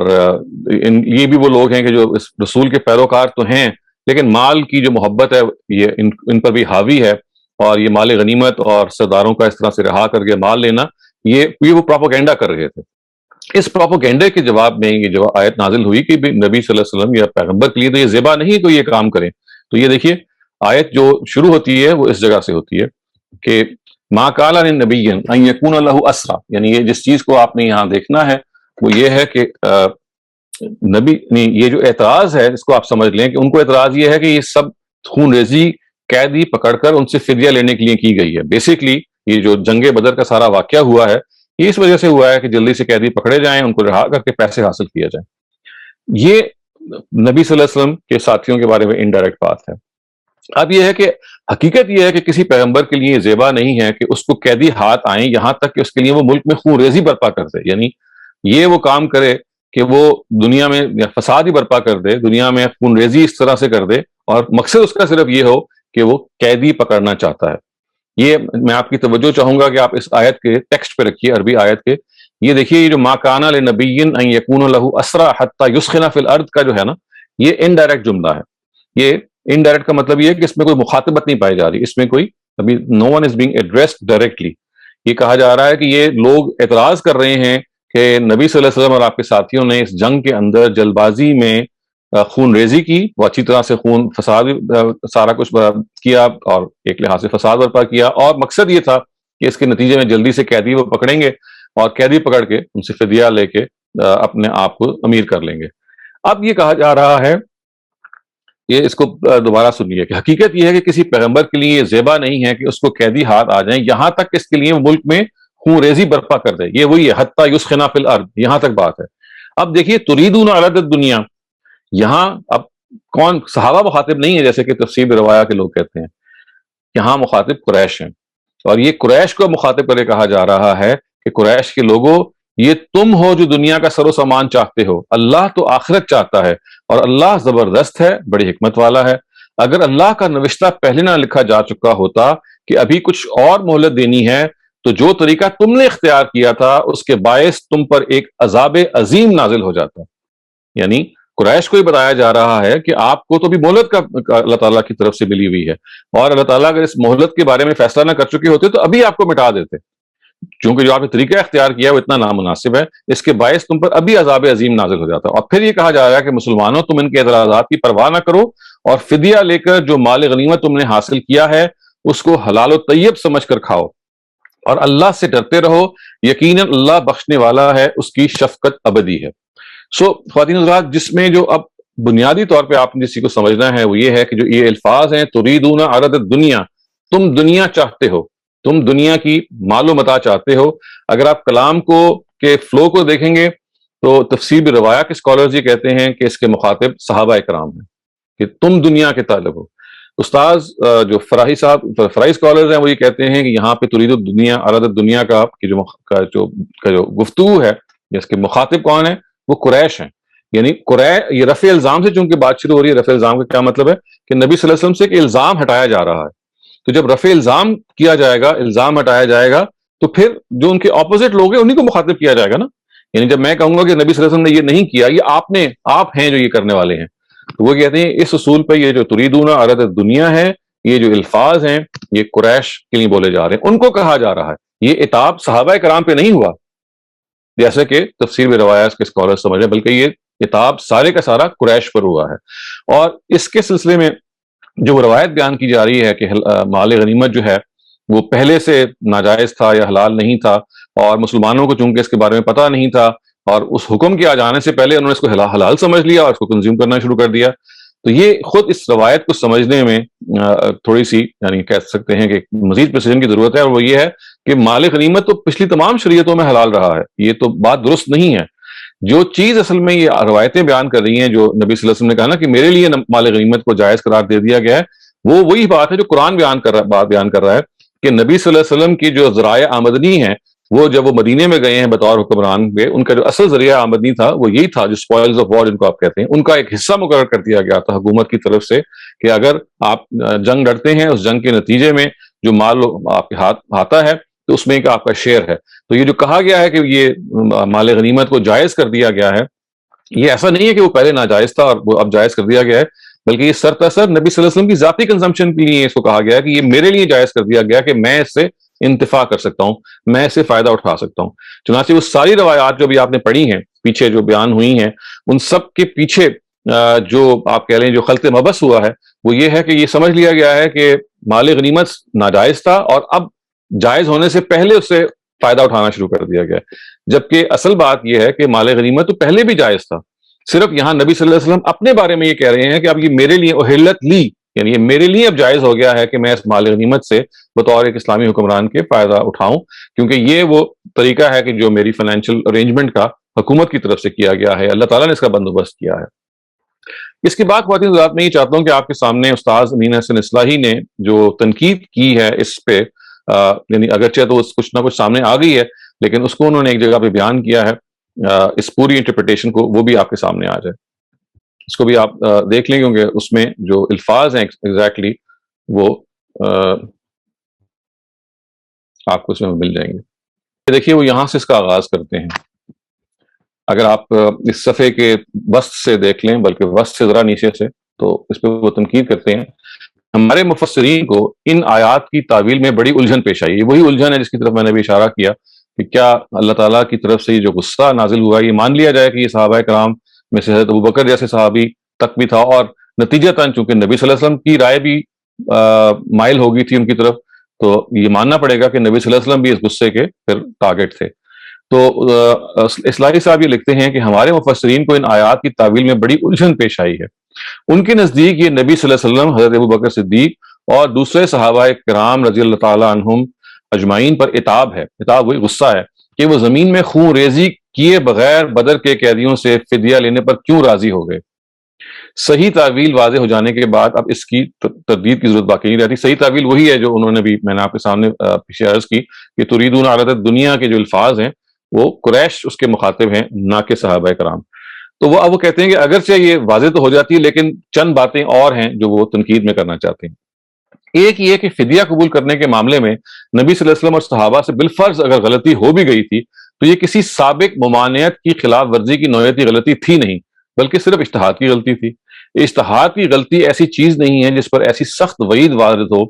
بالخصوص ایک ایسے اجتہاد جس کی تصدیق فوراً خود ہی اللہ تعالیٰ نے فرما دی ہو۔ یعنی اگر تو ان پہ اعتاب اس بات کا تھا کہ انہوں نے مال غنیمت کو حاصل کرنے کے لیے یہ سارا معاملہ کیا جلد بازی میں، تو یہ جو آیتیں ہیں جہاں ختم ہو رہی ہیں، میں نے آپ کے سامنے بھی وہ آیت پڑھی بھی ہے، آیت 69 جو ہے وہ تو کہہ رہی ہے کہ مال غنیمت ہے وہ آپ کے لیے حلال کر دیا گیا ہے، تو یعنی وہ تو صرف بیان ہے اس حلال کرنے کا۔ تو استاذ یہ فرما رہے ہیں کہ اگر یہ ایک اجتہادی غلطی بھی تھی، کیونکہ اس سے پہلے تو کوئی حکم نازل نہیں ہوا تھا، اگر یہ مان لیا جائے تو اگر یہ مان لیا جائے اور حکم نازل نہیں ہوا تھا اور یہ اجتہادی غلطی ہے تو اس کے اوپر یہ کہنا کہ عذاب علیم آپ پہ نازل ہوتا تو یہ کسی طرح سے موضوع نہیں ہے۔ دوسری بات یہ ہے کہ اجتہاد کی غلطی بھی نہیں تھی، وہ آگے کہتے ہیں کہ اگر یہ تو سبیل تنزل ہم کہتے ہیں کہ اجتہادی غلطی ہے، نہیں، آگے وہ کہتے ہیں کہ یہ تو اجتہادی غلطی بھی نہیں تھی، جنگ کے قیدیوں سے متعلق یہ قانون سورہ محمد میں پہلے ہی بیان ہو چکا تھا کہ وہ قتل بھی کیے جا سکتے ہیں اور فدیہ لے کے چھوڑے بھی جا سکتے ہیں، اور فدیہ کے بغیر یعنی یہ معاملہ بھی کیا جا سکتا ہے۔ وہ یہ کہتے ہیں کہ یہ اجتہادی غلطی بھی نہیں ہو سکتی، کیونکہ اگر آپ سورہ محمد کو دیکھیں تو وہاں تو یہ الفاظ آ گئے ہیں، یعنی وہاں یہ اما منم بعد و اما فداء، کہ آپ چاہیں تو ان کو سرتسر رہا کر سکتے ہیں فدیے کے ساتھ یا بغیر فدیے کے۔ تو استاذ امین حسن اصلاحی کہہ رہے ہیں کہ اگر اول تو یہ اجتہادی غلطی ہے زیادہ سے زیادہ اگر آپ مان بھی لیں، لیکن یہ اجتہادی بھی غلطی نہیں ہے، اس لیے کہ سورہ محمد کے اندر یہ صراحت آ گئی ہے کہ آپ چاہیں تو قیدیوں کو فدیہ لے کر رہا کر دیں، اما منم بعد و اما فداء، یعنی بعد میں آپ چاہیں تو فدیہ لے کے یعنی رینسم کے ساتھ رہا کریں، یا چاہیں تو بغیر رینسم کے رہا کریں۔ اس وجہ سے وہ یہ کہتے ہیں کہ یہ کوئی اجتہادی غلطی بھی نہیں ہے۔ اچھا، اس کے بعد اگلی بات وہ کیا کہتے ہیں، وہ کہتے ہیں کہ تیسری جو بات ہے، یعنی جو تیسرا وہ پوائنٹ ہو رہی ہے، اس کو بھی ذرا آپ سن لیجیے۔ تیسری یہ ہے کہ جہاں تک خون ریزی کا تعلق ہے کہ اس کے اعتبار سے بدر میں کوئی کسر نہیں رہ گئی تھی۔ قریش کے 70 آدمی جن میں بڑے بڑے سردار تھے مارے گئے، کم و بیش اتنے ہی آدمی قید بھی ہوئے، باقی فوج بھاگ کھڑی ہوئی، تو آخر لڑائی کس سے جاری رکھی جائے؟ یعنی دیکھیں نا، اعتراض تو یہ تھا کہ اچھی طرح سے خون ریزی کی جاتی، اور یہاں یہ کہا جا رہا ہے کہ بھئی اگر 70 آدمی ان کے ہیں وہ پکڑے بھی گئے ہیں اور باقی لوگ بھاگ گئے ہیں، تو پھر یہ کہنا کہ خون ریزی کم کی گئی تھی، یہ تو بات ہی ٹھیک نہیں ہے۔ خون ریزی اتنی زیادہ کی گئی ہے تبھی تو اتنے قیدی حاصل ہوئے ہیں۔ چوتھی یہ کہ یہاں اتاب کے جو الفاظ ہیں وہ قرآن کے مخصوص الفاظ میں ہیں۔ جو شخص قرآن کے انداز بیان سے آشنا ہے وہ جانتا ہے کہ ان لفظوں میں قرآن نے کٹر کفار و منافقین کے سوا کسی اور پر اتاب نہیں کیا۔ نقل کرنے میں طوالت ہوگی، جس کو تردد ہو وہ قرآن کے تمام مواقع پر نظر ڈالے جہاں لولا کتاب من اللہ، یعنی جہاں اللہ تعالیٰ کا نوشتہ نہ لکھا گیا ہوتا، یہ الفاظ آئے ہیں۔ اگر آپ وہ غور کر لیں گے تو آپ کو معلوم ہوگا کہ اس طرح کے الفاظ کبھی پیغمبر یا پیغمبر کے ساتھیوں کے اتاب پر کبھی نازل ہی نہیں ہوئے، یہ ہمیشہ کفار کی پہ جو اتاب ہوا ہے اس کے لیے نازل ہوئے ہیں۔ تو غرض وہ یہ کہتے ہیں ان شارٹ کہ یہ جو مقام ہے، یہ اس کو سمجھنے میں یہ غلطی ہوئی ہے کہ آپ نے تریدون عرض دنیا کا جو فلو ہے یہ آپ نے دیکھا نہیں ہے کہ قرآن مجید کے اندر جو بعض دفعہ غائب سے حاضر کا اسلوب ہوتا ہے کہ غائب میں اینٹی چل رہی ہوتی ہے اور اس کو مخاطب کر دیا گیا ہوتا ہے، اس کا کی رعایت نہیں رکھی۔ اور تریدون یعنی تم چاہتے ہو، تریدون کا مطلب ہے تم چاہتے ہو، عرض دنیا، دنیا کا مال و متاع، دنیا کی دولت، تو اس کا مخاطب جو ہے وہ سمجھ لیا گیا صحابہ کرام ہے، جبکہ تریدون عرض دنیا کے مخاطب اصل میں قریش ہیں، جو یعنی آپ سمجھ لیں کہ پہلے وہ چیز ایک غائب کے صیغے میں چل رہی ہے، اچانک اس کو مخاطب کر لیا گیا۔ یہ وہی مکالماتی اسلوب ہے جو جس کی طرف میں نے اشارہ کیا کہ مکالمے کے اندر بعض دفعہ انڈائریکٹ طریقے سے بات ہو رہی ہوتی ہے اور بعض دفعہ اس اینٹی کو ایک دم سے ڈائریکٹ مخاطب کر لیا گیا ہوتا ہے۔ اگر آپ اس کی رعایت نہ رکھیں گے تو آپ کو یہ محسوس ہوگا کہ اس کے مخاطب صحابہ کرام ہیں اور ان کو ڈانٹ پلائی جا رہی ہے، حتیٰ کہ خود نبی صلی اللہ علیہ وسلم اس کی لپیٹ میں آ جاتے ہیں۔ اور اگر آپ اس کو ملحوظ رکھیں گے تو تریدون عرض دنیا کے جو مخاطب ہے وہ قریش ہیں، اور ان کو بتایا جا رہا ہے کہ یہ دیکھو تم یہ حرکت کر رہے ہو، تم الزام لگا رہے ہو کہ پیغمبر نے خون ریزی کم کی اور مال غنیمت حاصل کرنے کے لیے سارا معاملہ کیا، اور فدیے میں قیدیوں کو چھڑا کے فدیے کے عوض پیسے حاصل کرنے کے لیے معاملہ کیا۔ یہ کام انہوں نے نہیں کیا، یہ دنیا طلبی کے جو اس طرح کے کام ہیں یہ آپ کرتے ہیں، پیغمبر کے لیے زیبا نہیں ہے۔ ما کان لنبی، یہ ایسے پیغمبر ایسے کام نہیں کرتا، یہ آپ ہیں جو یہ کام کرتے ہیں، اور آپ کو ہم نے مہلت دی ہوئی ہے۔ اگر یہ مہلت ہم نے نہ دی ہوئی ہوتی، نوشتہ اگر طے نہ ہوتا تو آج ہی آپ کو ہم مٹا دیتے۔ تو اگر آپ اس کا رخ پلٹ لیں گے تو یہ سارے کے سارے اس کے مخاطب جو ہیں وہ پھر قریش ہو جائیں گے۔ اگر آپ اس کا رخ نہیں پلٹیں گے تو پھر لولا کتبہ کا بھی جو مخاطب ہے وہ ماننا پڑے گا کہ صحابہ کرام ہیں، جیسے کہ آپ نے دیکھا کہ روایت میں یہ بیان ہوا ہے کہ نبی صلی اللہ علیہ وسلم نے فرمایا کہ اللیجڈلی یہ فرمایا کہ عذاب بالکل آ چکا ہوا تھا، اور اگر وہ عذاب آتا تو سوائے حضرت عمر کے اور سعد بن معاذ کے سب کو مار دیا جاتا، اس لیے کہ سب نے قیدیوں کو چھڑانے کا مشورہ دیا تھا۔ تو خواتین حضرات، میرے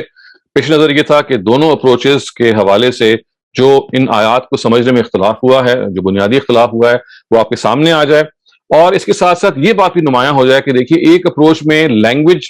اہم چیز ہے اور دوسری اپروچ میں روایت اہم چیز ہے کہ روایتیں کیا کہہ رہی ہیں، اور یہ ایک ایسا پیسج ہے جس میں یہ بات کھل کے سامنے آ گئی ہے۔ آپ دونوں کے دلائل کا خود بھی جائزہ لے سکتے ہیں، آپ قرآن مجید کو اثر نو ان مقامات پہ ان دونوں تفاسیر کی روشنی میں پھر سے بھی پڑھ سکتے ہیں۔ میرا مقصد صرف یہ تھا کہ آپ کے سامنے یہ دونوں مقامات آ جائیں، اور اس کے ساتھ ساتھ ان دونوں جو گروپس ہیں ان کی اپروچ بھی آپ کے سامنے آ جائے۔ اقول قولی ھذا، میں آپ سوالات کے لیے حاضر۔ السلام علیکم خواتین و حضرات، بہت بہت شکریہ استاد محترم، آپ کو خدا خوش رکھے اور صحت مند رکھے تاکہ ہم آپ سے سیکھتے رہیں۔ تو اصول یہ رہے گا کہ ہم آج کے ٹاپک کے اوپر سوال پہلے لیں گے، اگر جنرل سوال ہوں گے تو ہم ان کو بعد میں لے لیں گے جب یہ سوال ختم ہو جائیں گے۔ تو پہلا سوال ہے عبد الرحمان صاحب کا۔ عبد الرحمان پلیز اپنا سوال کیجیے۔ السلام علیکم سر. وعلیکم السلام. سر اسی طرح سے میں پڑھا تھا تفہیم القرآن میں، تو وہاں پر بھی کچھ اس طرح سے تھا کہ جو مطلب اس کے جو سٹارٹنگ میں ہے اس میں ایک تو تھا کہ سیدہ ماریہ جو رسول اللہ کی زوجہ ہیں ان سے ریلیٹڈ ایک بات تھی، یا پھر شہد کا واقعہ تھا. تو یہ ایک ہی آیت میں دو قسم کے الگ الگ جو ہے وہ شان نزول یا کس طرح ہو سکتے ہیں؟ تو اور سیکنڈلی سر اس میں تو یہ بھی ہے کہ جو سیدہ ماریہ والا واقعہ تھوڑا سا مجھے لگتا ہے کہ یہ شاید تھوڑا سا امورل جو ہے وہ لگتا ہے کہ جو مطلب اس طرح سے ہوا جو جس کو پریزنٹ کیا گیا. تو کائنڈلی سر اس کو تھوڑا سا اگر آپ ڈسکس کر دیں. جی دیکھیں، سیدہ ماریہ کے بارے میں تو یہ جان لیں کہ وہ نبی صلی اللہ علیہ وسلم کی زوجہ نہیں ہے بلکہ ان کی باندی ہیں، اور اس سلسلے میں جو واقعہ بیان کیا جاتا ہے اور اس کے ساتھ ساتھ ایک ہی آیت کی ایک زیادہ شان نزول بیان کی جاتی ہیں، یہی وہ وجہ ہے جس کی وجہ سے فرعی اسکالرز یہ سمجھتے ہیں کہ بنیادی طور پہ زبان کے ذریعے سے آپ کو قرآن کو اپروچ کرنا ضروری ہے، کیونکہ جب آپ شان نزول کے واقعات کی روشنی میں قرآن کو سمجھیں گے تو وہ متعدد ہیں، بعض دفعہ متضاد ہیں، اور اس وقت میں اس کی تفصیل سے اس پہ تبصرہ نہیں کر سکتا. صرف میں آپ کو یہ بتا سکتا ہوں کہ یہ وہ شارٹ کمنگ ہے جس کی وجہ سے فرعی اسکالرز اس طرف مطلب ان کا جو اپروچ ہے وہ یہ ہے کہ ہم لینگویج سے پروسیڈ کریں گے. اگر وہ زبان کو کوئی واقعہ قبول کر لیتا ہے، یعنی اگر کوئی توجیہ وہ قبول کر لیتا ہے تو وہ ایکسیپٹیبل ہوگا، ادروائز نہیں ہوگا. ورنہ ہوگا یہی کہ بعض دفعہ ایک ہی آیات کی ایک زیادہ شان نزول آپ کو سمجھنی پڑیں گی، وہ آپس میں متضاد ہوں گی تو فیصلہ کرنا مشکل ہو جائے گا. اور بعض دفعہ ایسا ہوگا کہ قرآن مجید وہ واقعہ قبول ہی نہیں کر رہا ہوگا، لیکن چونکہ آپ نے فیصلہ کر لیا ہے کہ آپ نے روایت ہی کے ذریعے سے قرآن کی توجیہ کرنی ہے تو آپ مجبور ہو جائیں گے کسی ایک واقعے کو سلیکٹ کرنا. بہت شکریہ. اگلا سوال ہے امیر قدوائی صاحب کا. امیر صاحب پلیز اپنا سوال کیجیے. السلام علیکم سر. وعلیکم السلام. سر میرا کوشچن ہے کہ جو بسم اللہ ہے تو بسم اللہ میں سر بے سین میم ہے ہر جگہ، اور جو سورہ الاق ہے سورہ الاق میں بھی اسمی ہے بے الف اور سین میم. تو سر اس کے میننگ میں کوئی ڈفرینس ہے یا ڈفرینس ہونا چاہیے نا سر اس کے میننگ میں، وہاں الف آ گیا یا نہیں؟ گزارش یہ کہ ابھی تو ہم یہ کوشش کر رہے ہیں کہ جو اس پیسج کو جو ہم نے اسٹڈی کیا ہے اس سے متعلق اگر آپ کے سوال ہیں تو آپ وہ رکھ لیجئے، ورنہ اگر آپ کا جنرل سوال ہے تو پھر آخر میں آپ کو موقع دے دیا جائے گا. اگلا سوال ہے ناجیہ نذیر کا. ناجیہ نذیر اپنا سوال کیجیے پلیز. السلام علیکم شہزاد. میرا بھی کامنٹ تفہیم قرآن کے بارے میں بھی تھا. مجھے بھی سورہ محمد کا ریفرنس زیادہ قریب لگتا تھا کہ پہلے انسٹرکشنز دی جا چکی تھی. میرا ایک کورلر سوال ہے جو آپ نے مفتی شفیع کی ایکسپلینیشن ڈسکس کی ہے، تو میرے ذہن میں یہ سوال اٹھا، کیا ہمیں یہ معلوم ہے کہ گزشتہ انبیاء کی افواج بھی کفار کے ساتھ مقابلہ کرتی تھیں اور آسمان سے کوئی آگ آ کے اس کو ہضم کر لیتی تھی؟ تو اس کی ہمارے پاس کوئی آتھینٹک نریشنز ہیں، یا کیونکہ جب آپ وہ ڈسکس کرے تھے ادھر بھی کوئی ریفرنس نہیں تھا، کوئی سائٹیشن نہیں تھی کہ ہاؤ ڈو وی نو آل جی دس؟ نہیں، انہوں نے کوئی سائٹیشن نہیں دی ہے، لیکن ہمیں تورات سے یہ معلوم ہوتا ہے کہ اللہ تعالیٰ کی قبولیت کا جو طریقہ تھا وہ یہ تھا کہ ایک آگ آتی تھی اور وہ آگ آ کے اس چیز کو جلا دیتی تھی. تو وہ عام طور سے جو قرآن میں یہ بات بیان ہوئی ہے یا جو سابقہ شرائع میں بیان ہوئی ہے وہ قربانی کے حوالے سے بیان ہوئی ہے کہ اللہ تعالیٰ کے ہاں قربانی کی جو قبولیت کا طریقہ تھا وہ یہ تھا کہ وہ آگ جو آسمان سے آتی تھی اور اس قربانی کو جلا کے راکھ کر دیتی تھی. لیکن یہ بات کہ مال غنیمت کے بارے میں یہ ہو، ایسی کوئی چیز میرے علم میں نہیں ہے. اور جتنا کچھ معلوم ہوتا ہے وہ یہ ہے کہ سابقہ شرائع کے اندر بھی ایسا ہی ہے کہ مال غنیمت بالکل جائز تھا، بلکہ اس وقت نارم یہی تھا کہ جو بھی مال غنیمت ہوگا وہ فوج کے اندر تقسیم کر دیا جائے گا. اسی وجہ سے آپ دیکھیے کہ جو چیز فرق ہوئی ہے وہ یہ ہے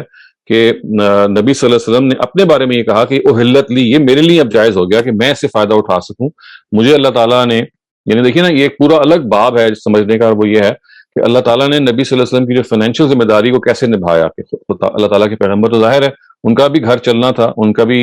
سارا کے سارا اس طرح کے اخراجات کو پورا ہونا تھا. انہوں نے کوئی فائنینشیل ایکٹیویٹی نہیں کرنی تھی، بیکاز اللہ تعالیٰ کے پیغمبر ہونے کے ناطے اور ریاست کے سربراہ ہونے کے ناطے انہوں نے اپنے آپ کو ڈیووٹ کرنا تھا. تو اللہ تعالیٰ نے مال غنیمت میں اور مال فے میں ان کا حصہ رکھا اور یہ بتایا کہ اس مال غنیمت اور مال فے کا جو حصہ آپ کے سامنے آئے گا یا آپ کے حصے میں آئے گا اس سے آپ کی فائنینشیل جو اخراجات ہیں وہ پورے ہوں گے. تو نبی صلی اللہ علیہ وسلم نے جب یہ کہا گیا نا کہ جائز کر دیا گیا ہے، یعنی حلال کر دیا گیا ہے، اس سے لوگوں نے یہ سمجھا کہ جیسے پہلے ناجائز تھا سب کے لیے اور اب سب کے لیے جائز ہو گیا، جبکہ جو الفاظ ہیں روایت کے وہ یہ ہیں کہ میرے لیے اب اس سے انتفاع جائز ہو گیا، اب میں خداوند تعالیٰ نے مجھے اس کی اجازت دے دی ہے کہ میں اس سے فائدہ اٹھاؤں۔ اس سے پہلے حضرت موسیٰ نے مثال کے طور پہ اپنے لیے اس کو جائز نہیں رکھا تھا، اور بنی لاوی جو کہ خاندان تھا جو کہ انسٹرکشن کی جگہ پہ کھڑا ہوا تھا اور انہوں نے سنبھالا ہوا تھا ان کا عبادت کا نظام ہے، تو حضرت موسیٰ نے مثال کے طور پہ انہوں نے کہا جی کہ میں یہ معاملہ نہیں، یعنی ان کے لیے یہ چیز تھی کہ جس میں وہ مطلب بنی لاوی کو اس میں وہ ڈالنا نہیں چاہتے تھے۔ تو اس وجہ سے آپ یوں سمجھ لیں کہ یہ بیسکلی کہ جو انسٹرکشن تھی وہ نبی صلی اللہ علیہ وسلم نے اپنے حوالے سے کہی تھی، جس کو روایات میں یہ شکل مل گئی کہ جیسے کہ یہ کہا جا رہا ہے کہ پہلے سب کے لیے ناجائز تھا اور اب سب کے لیے جائز ہو گیا۔ یعنی پہلے بھی لوگوں کے لیے جائز تھا؟ جی پہلے بھی جائز تھا، جی ایسا ہی ہے۔ Okay, thank you. بہت شکریہ۔ اگلا سوال ہے محمد صوبان۔ محمد صوبان اپنا سوال کیجیے پلیز۔ السلام علیکم سر۔ جی وعلیکم السلام۔ اچھا سر، ایک کوشچن یہ ہے کہ نا جو آپ نے یہ دونوں کمپیریٹیو مطالعہ ہمیں کروایا ہے سر، اس میں ویسے میں نے جو جائزہ لیا ہے تو اس کے لیے تو فراہی اسکالرس کی اپروچ جو ہے نا وہ بہتر لگ رہی ہے۔ تو سر اس میں ایسے ہے جو تفسیر بھی روایا کے اسکالرز ہیں، انہوں نے جو ادھر حوالہ جات نقل کیے ہیں احادیث کے، جس میں وہ دوسری پکچر بن رہی ہے کہ وہ یہ مومنین سے خطاب ہے اس آیت کا، تو اس میں سارے وہ احادیث جو انہوں نے کوٹ کی ہیں ان کا سٹیٹس کیا ہے، آیا کہ وہ صحیح ہیں یا ضعیف ہیں؟ اور دوسرا سر یہ اس کے ساتھ ہی ایک کوشچن ہے کہ اگر ہم تفسیر بھی روایا کے اسکالرس کو دیکھیں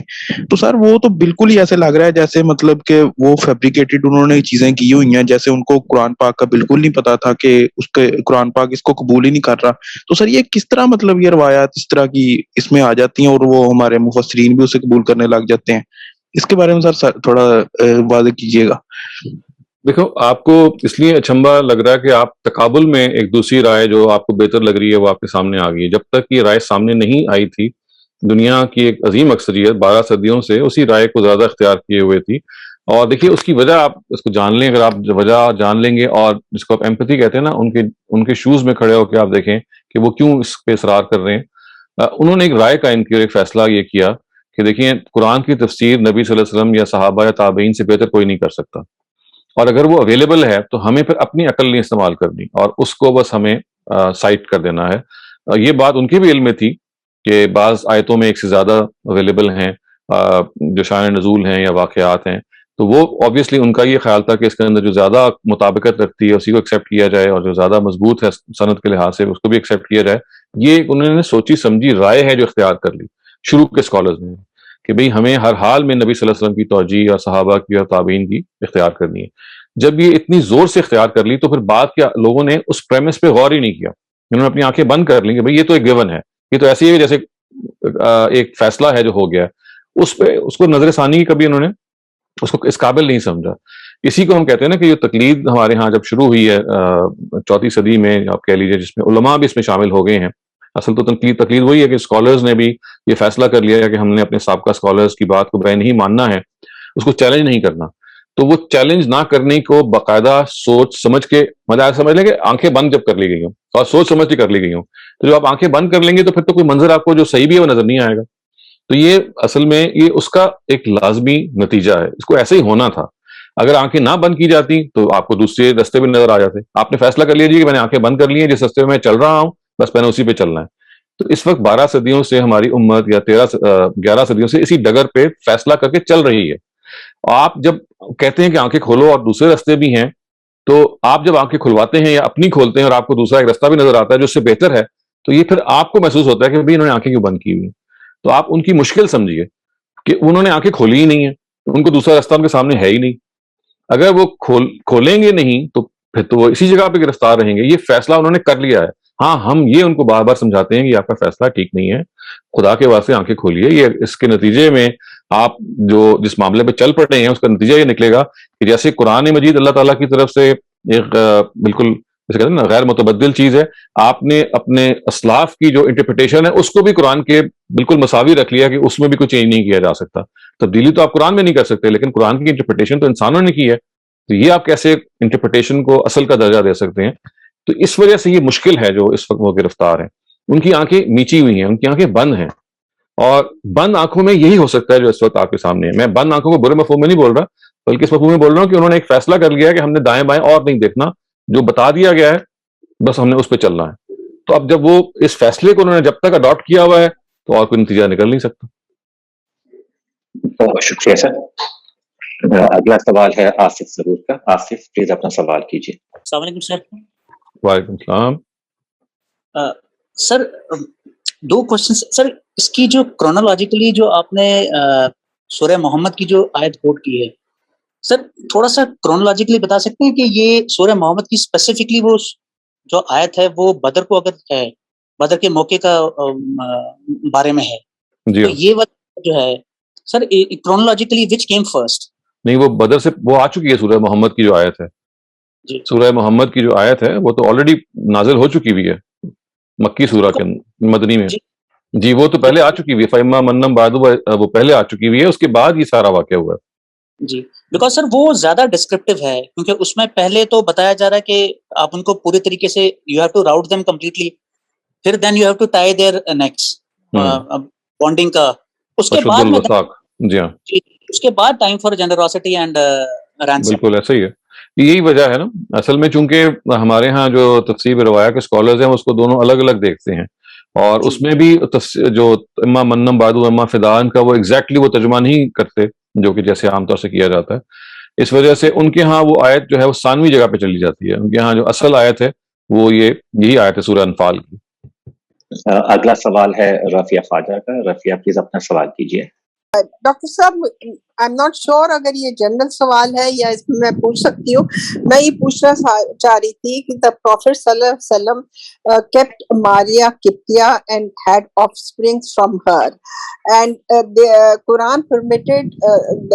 the men to sleep with their slaves. Now what happens today? Would these Quran ayats be applicable today? میں تو ایک تو یہ تو اس موضوع سے متعلق نہیں ہے, لیکن میرا خیال ہے میں متعدد مرتبہ اس پہ پہلے بھی گفتگو کر چکا ہوں اور یہ بتایا تھا کہ یہ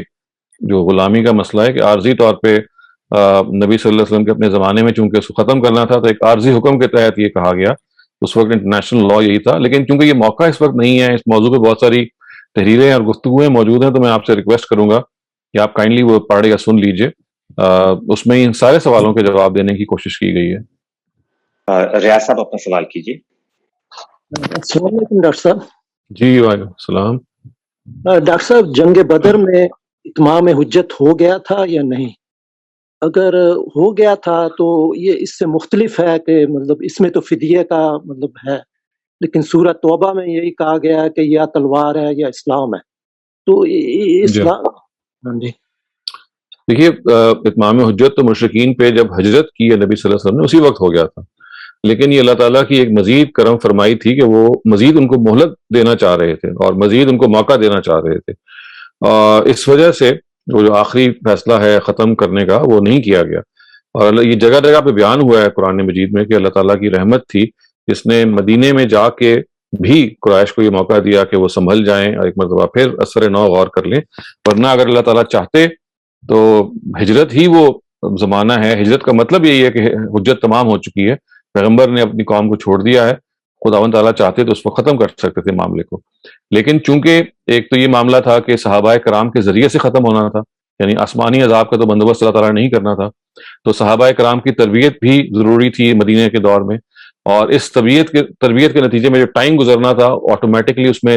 مشرکین کو بھی مزید ٹائم مل جانا تھا کہ وہ اپنے اس پورے پروسیس پہ غور کرتے. تو یہ وجہ بنی ہے. یعنی چونکہ نبی صلی اللہ علیہ وسلم کے معاملے میں آسمانی عذاب نے تو نہیں آنا تھا, بلکہ صحابہ کرام کی تلواروں سے ہی سزا ملنی تھی. اور صحابہ کرام کو جب وہ مدینے میں آئے ہیں, ایک ریاست بنی ہے, تو اب یہ ٹائم لگنا تھا اس چیز کی تربیت کرنے میں اور سارے معاملات کو ایک ریاست کی شکل پہ کرنے میں. اور اس سے مزید یہ فائدہ بھی ہو رہا تھا کہ ان کو بھی ایک مزید مہلت مل رہی تھی.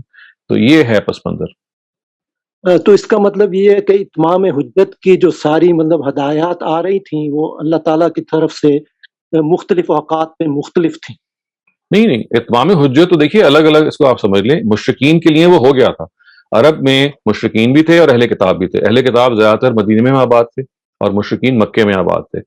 دونوں کا اتمام حجت الگ الگ ہوا ہے. یہ جو جب ہجرت کی ہے تو اللہ تعالیٰ جو نبی صلی اللہ علیہ وسلم نے مکے سے ہجرت کی ہے نا، تو اتمام حجت اہل مکہ پہ ہوا تھا، جو مشرکین عرب ہیں یہ ان پر ہوا تھا. اب ان کو سزا ملنی تھی، وہ سزا اب آسمان سے نہیں آنی تھی بلکہ صحابہ کی تلواروں سے آنی تھی. تو صحابہ کے لیے تربیت کی ضرورت تھی،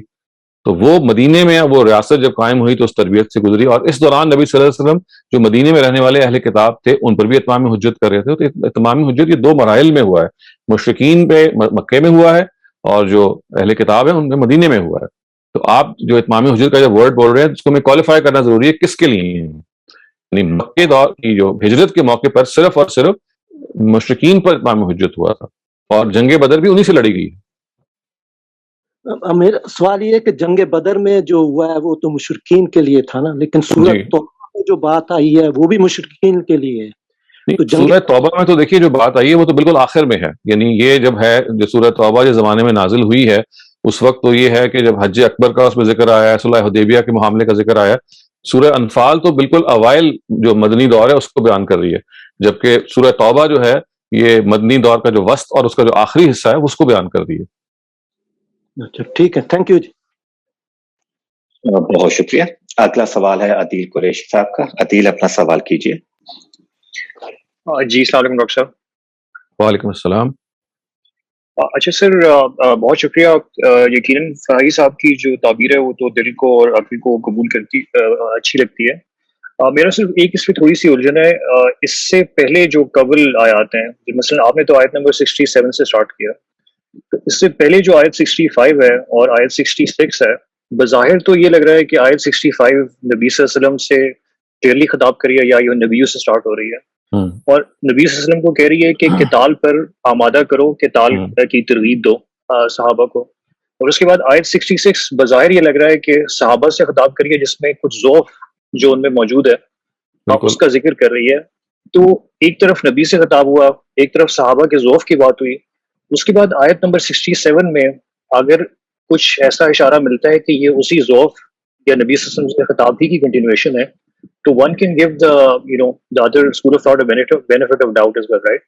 کہ شاید یہ اسی کی کنٹینویشن ہے، یا اس میں ایسا آپ کا کیا خیال ہے اس کے بارے میں؟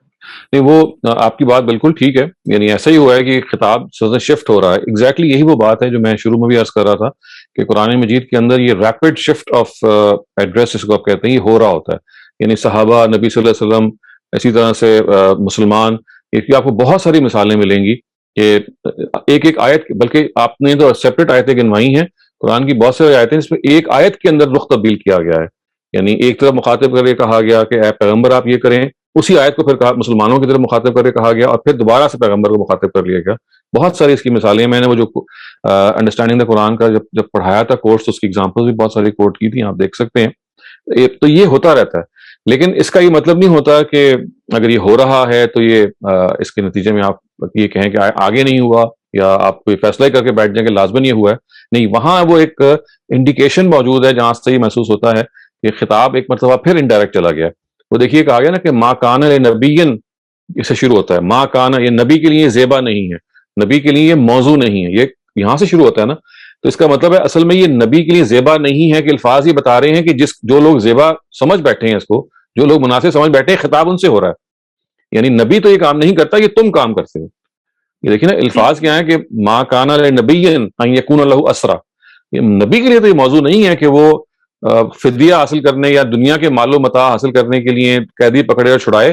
یہ تم ہو جو یہ کام کرتے ہو. تو یہ ما کانا کے اسلوب میں یہ بتا دیا کہ اصل میں یہ رفع، اس کو ہم کہتے ہیں عربی زبان میں رفع الزام، یعنی الزام کو دور کرنا یا کسی کے بلیم کو ختم کرنا. تو بلیم کو جب ختم کیا جاتا ہے تو ہمیشہ تقابل میں کیا جاتا ہے نا کہ پیغمبر تو یہ کام نہیں کرتا، آپ البتہ اس کے مرتکب ہیں. تو وہ اس اسلوب کی طرف اشارہ بھی کیا ہے استاد امین حسن اصلاحی نے. اگر آپ ان کے اس مقام کو پڑھ لیں کہ یہ ماکانہ کا جو ورڈ کا جو الفاظ ہیں یہ صاف بتا رہے ہیں کہ ایک مرتبہ پھر اب جو مخاطبت ہے وہ قریش کی طرف بڑھ رہی ہے، لیکن اس کو انڈائریکٹ پہلے رکھا گیا. یہ کہا گیا کہ دیکھیں پیغمبر تو یہ کام نہیں کرتا، تریدون عرض الدنیا، یہ آپ ہیں جو دنیا کے معلومات آ کے طالب ہیں. تو یہ اس طرح سے ہے. رائٹ. اچھا، اور سر فالو اپ اس کا ایک جنرل سوال کہ قرآن اسلام میں ویسے پرزنر آف وار کے بارے میں جو احکام ہے وہ ہیں کیا؟ ان کو ایکسیکیوٹ کرنا کب کب جائز ہے، اور ان کو آزاد کرنا کب کب جائز ہے، اس کے بارے میں دیکھیں ایکسیکیوٹ کرنا تو صرف نبی صلی اللہ علیہ وسلم کے زمانے تک جائز تھا کہ جو جن پر اتمام حجت ہو گیا تھا وہ قتل کیے جا سکتے تھے، یا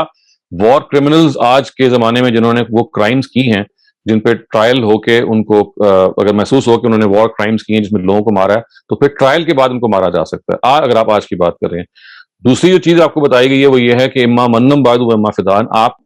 لازماً ان کو رہا کریں گے، قیدیوں کو آپ غلام نہیں بنائیں گے۔ یعنی اس زمانے میں چونکہ انٹرنیشنل قانون یہ تھا کہ جو قیدیوں کو غلام بنا لیا جاتا تھا، یہ کہا گیا کہ نہیں، آپ اب قیدیوں کو آزاد کریں گے یا فدیہ دے کے کریں گے، یعنی آؤٹ آف رینسم یا ایون وداؤٹ رینسم۔ تو یہ ایک جنرل بات بتائی گئی ہے۔ اس میں ایکسیپشنل سرکمسٹانسز یہ ہیں کہ وہ قیدی جو وار کرائمز کے مرتکب ہوئے ہیں،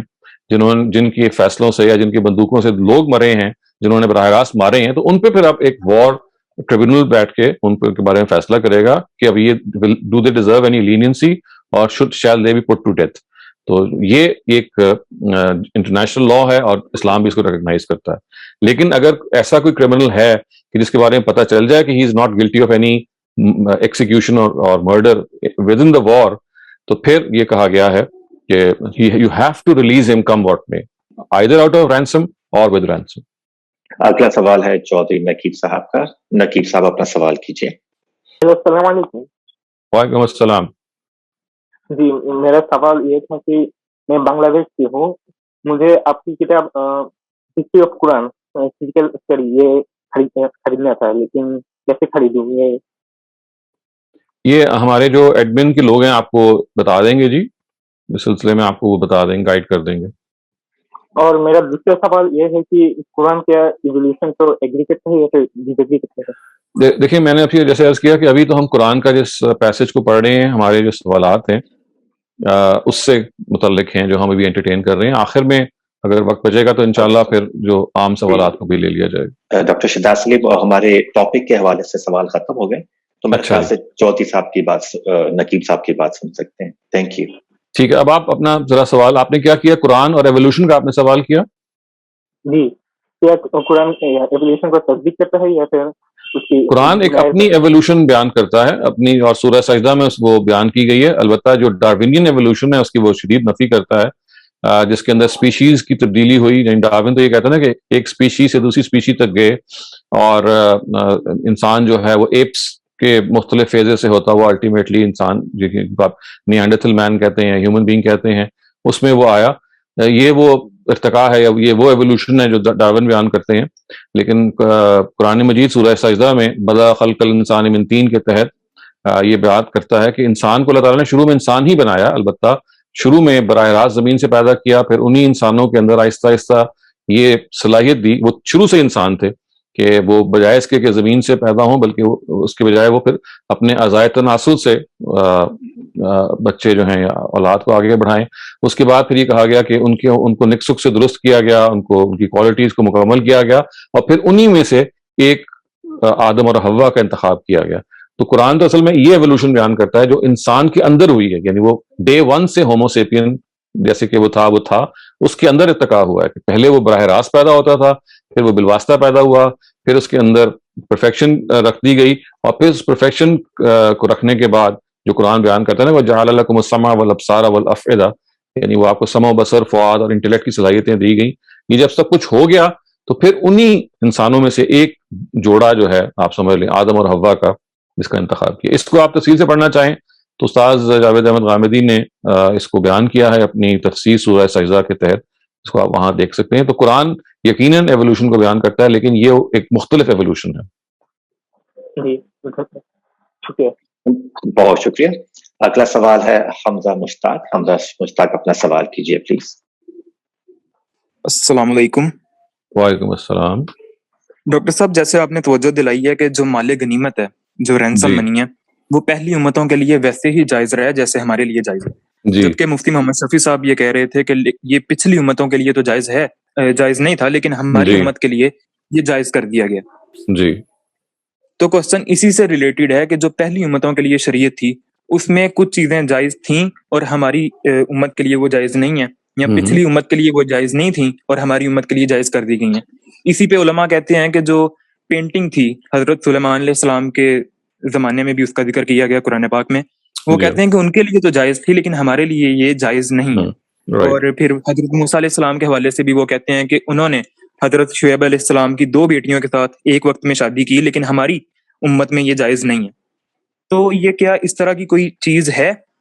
کہ پچھلی شریعت میں جائز تھیں چیزیں لیکن ہمارے لیے جائز نہیں ہے؟ اگر ہے تو اس کی وجہ کیا ہے؟ ایسی دیکھیں، جو جہاں تک اخلاقی چیزیں ہیں، اخلاق کا تعلق ہے یا جس کو آپ مورلز کہتے ہیں، وہ تو کسی بھی لحاظ سے اس میں ارتقا نہیں ہوا. چنانچہ حضرت سلیمان کی جو کے بارے میں بات کی جا رہی ہے، وہ جس طرح سے کہا جاتا ہے کہ ان کے زمانے میں جو پینٹنگز ہیں یا اسٹیچوز ہیں وہ جائز کر دیے گئے تھے، چونکہ بعد میں اس کی جو حرمت جس پہ اصول بیان کی جا رہی ہے وہ وہی ہے کہ جو جس کا ارتکاب حضرت سلیمان کرتے تو وہ بھی مجرم ٹھہرتے. اس وجہ سے اس کو تو نہیں مانا جا سکتا کہ دیکھیں اگر وہ اسٹیچوز بنا رہے تھے اور پینٹنگز کر رہے تھے اور وہ اللہ تعالیٰ کی تخلیق کی مشابہت کر رہے تھے ایک لحاظ سے، تو ان کی تو بڑی تحسین کی گئی ہے. تو اگر تو وہ وہی تحسین بعد مانے والے لوگوں کے لیے بے معنی تھی تو پھر پہلی تحسین کا کوئی معنی نہیں ہے، کیونکہ اگر زندہ چیزوں کی تصویریں بنانے کا مطلب یہ تھا کہ اللہ تعالیٰ کی آپ تخلیق کی ایک کلاس سے امیٹیشن کر رہے ہیں اور آپ کو قیامت میں کہا جا رہا ہے کہ جن کو آپ زندہ سمجھتے ہیں کیونکہ آپ نے زندہ چیزیں بنائی ہیں اب ان میں جان ڈالو. تو اس وجہ سے یہ جو چیز ہے یہ تو ہم کہہ سکتے ہیں کہ ایسا نہیں ہے. حضرت سلیمان کے ہاں بھی وہ جائز تھیں اور نبی صلی اللہ علیہ وسلم کی شریعت میں بھی وہ جائز ہیں، یہ تو ایک الگ بحث ہے. لیکن الگ سے یہ بات صحیح ہے کہ بعض جگہوں پہ شریعت کے معاملے میں ارتقا ہوا ہے، میں نے مورلز کے اندر اور فیتھ، یعنی دیکھیں نا دین کے 2 حصے ہیں، ایک حصہ ایمانیات کا ہے اور اخلاق کا ہے، دوسرا حصہ شریعت کا ہے. تو ایمانیات اور اخلاق پہ تو کہیں ارتقا نہیں ہوا، وہ ہمیشہ تمام جگہوں پہ، آپ تورات کو بھی دیکھ لیجئے، دوسرے اسکرپچرز کو آپ دیکھ لیں، تو حضرت آدم سے لے کے نبی صلی اللہ علیہ وسلم تک اس میں کوئی تبدیلی نہیں ہوئی. تبدیلی جہاں پہ ہوئی ہے وہ شریعت کا حصہ ہے. جیسے مثال کے طور پہ 2 بہنوں سے شادی کا معاملہ پہلے نہیں تھا، اسی طرح سے بہن بھائیوں میں شادی آپ کو پتا ہے آدم کے زمانے میں ہوئی، یہ بعد میں اس کی حرمت آئی ورنہ پہلے موجود نہیں تھی. اسی طرح سے میں تورات کے اندر نافرمان بیٹی کی جو سزا ہے وہ موت بیان کی گئی ہے، ظاہر ہے بعد میں اس کو ختم کر دیا گیا. تو شریعت میں تو ایسا ارتقا ضرور ہوا ہے.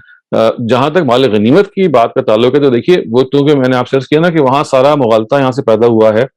کہ الفاظ جو نبی صلی اللہ علیہ وسلم کی روایت کے ہیں وہ یہ ہیں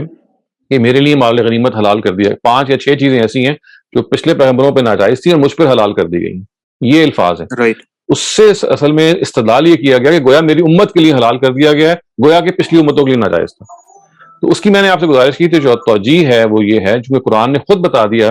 کہ مال فے اور مال غنیمت میں سورہ انفال میں بھی اور سورہ حشر میں بھی کہ اللہ تعالیٰ نے فللہ وللرسول یعنی کہا ہے کہ اس مال غنیمت کے اندر اللہ تعالیٰ کا یعنی کا بھی حصہ ہے اور اس کے رسول کا بھی حصہ ہے. اللہ کا حصہ سے مراد اسٹیٹ کا حصہ ہے، رسول سے مراد رسول بطور حکمران کے ان کا حصہ ہے. تو یہ نبی صلی اللہ علیہ وسلم صرف یہ بتا رہے تھے کہ میری جو معاشی ذمہ داری کا جو طریقہ اللہ تعالیٰ نے اختیار کیا ہے وہ مال غنیمت کے ذریعے سے ایک حصہ مقرر کر دیا گیا ہے، جو پچھلے پیغمبروں کے ساتھ ایسا نہیں تھا. وہ اپنے بارے میں یہ بات کہہ رہے تھے، اس کو جنرلائز کر کے یہ محسوس کیا گیا کہ جیسے ساری امتوں کے بارے میں کہا گیا ہے. غلطی یہاں سے لگی ہے. اگر اس کو اتنے نقطے کو سمجھ لیں گے تو اس ساری روایات جو تمام روایتیں ان کی توجیہ ہو جاتی ہے جو یہ بتاتی ہیں. وہاں اصل میں صرف نبی صلی اللہ علیہ وسلم اپنے بارے میں کہہ رہے ہیں، نہ کہ امت کے بارے میں کہہ رہے ہیں. اگلا سوال ہے IMJ جی، پلیز اپنا سوال کیجیے. السلام علیکم سر. وعلیکم السلام. Sir, my question is a general question. Sir, what does the Quran say about superstitions? Because there were a lot of superstitions that were followed in pre-Islamic Arabia before the prophethood. So, like,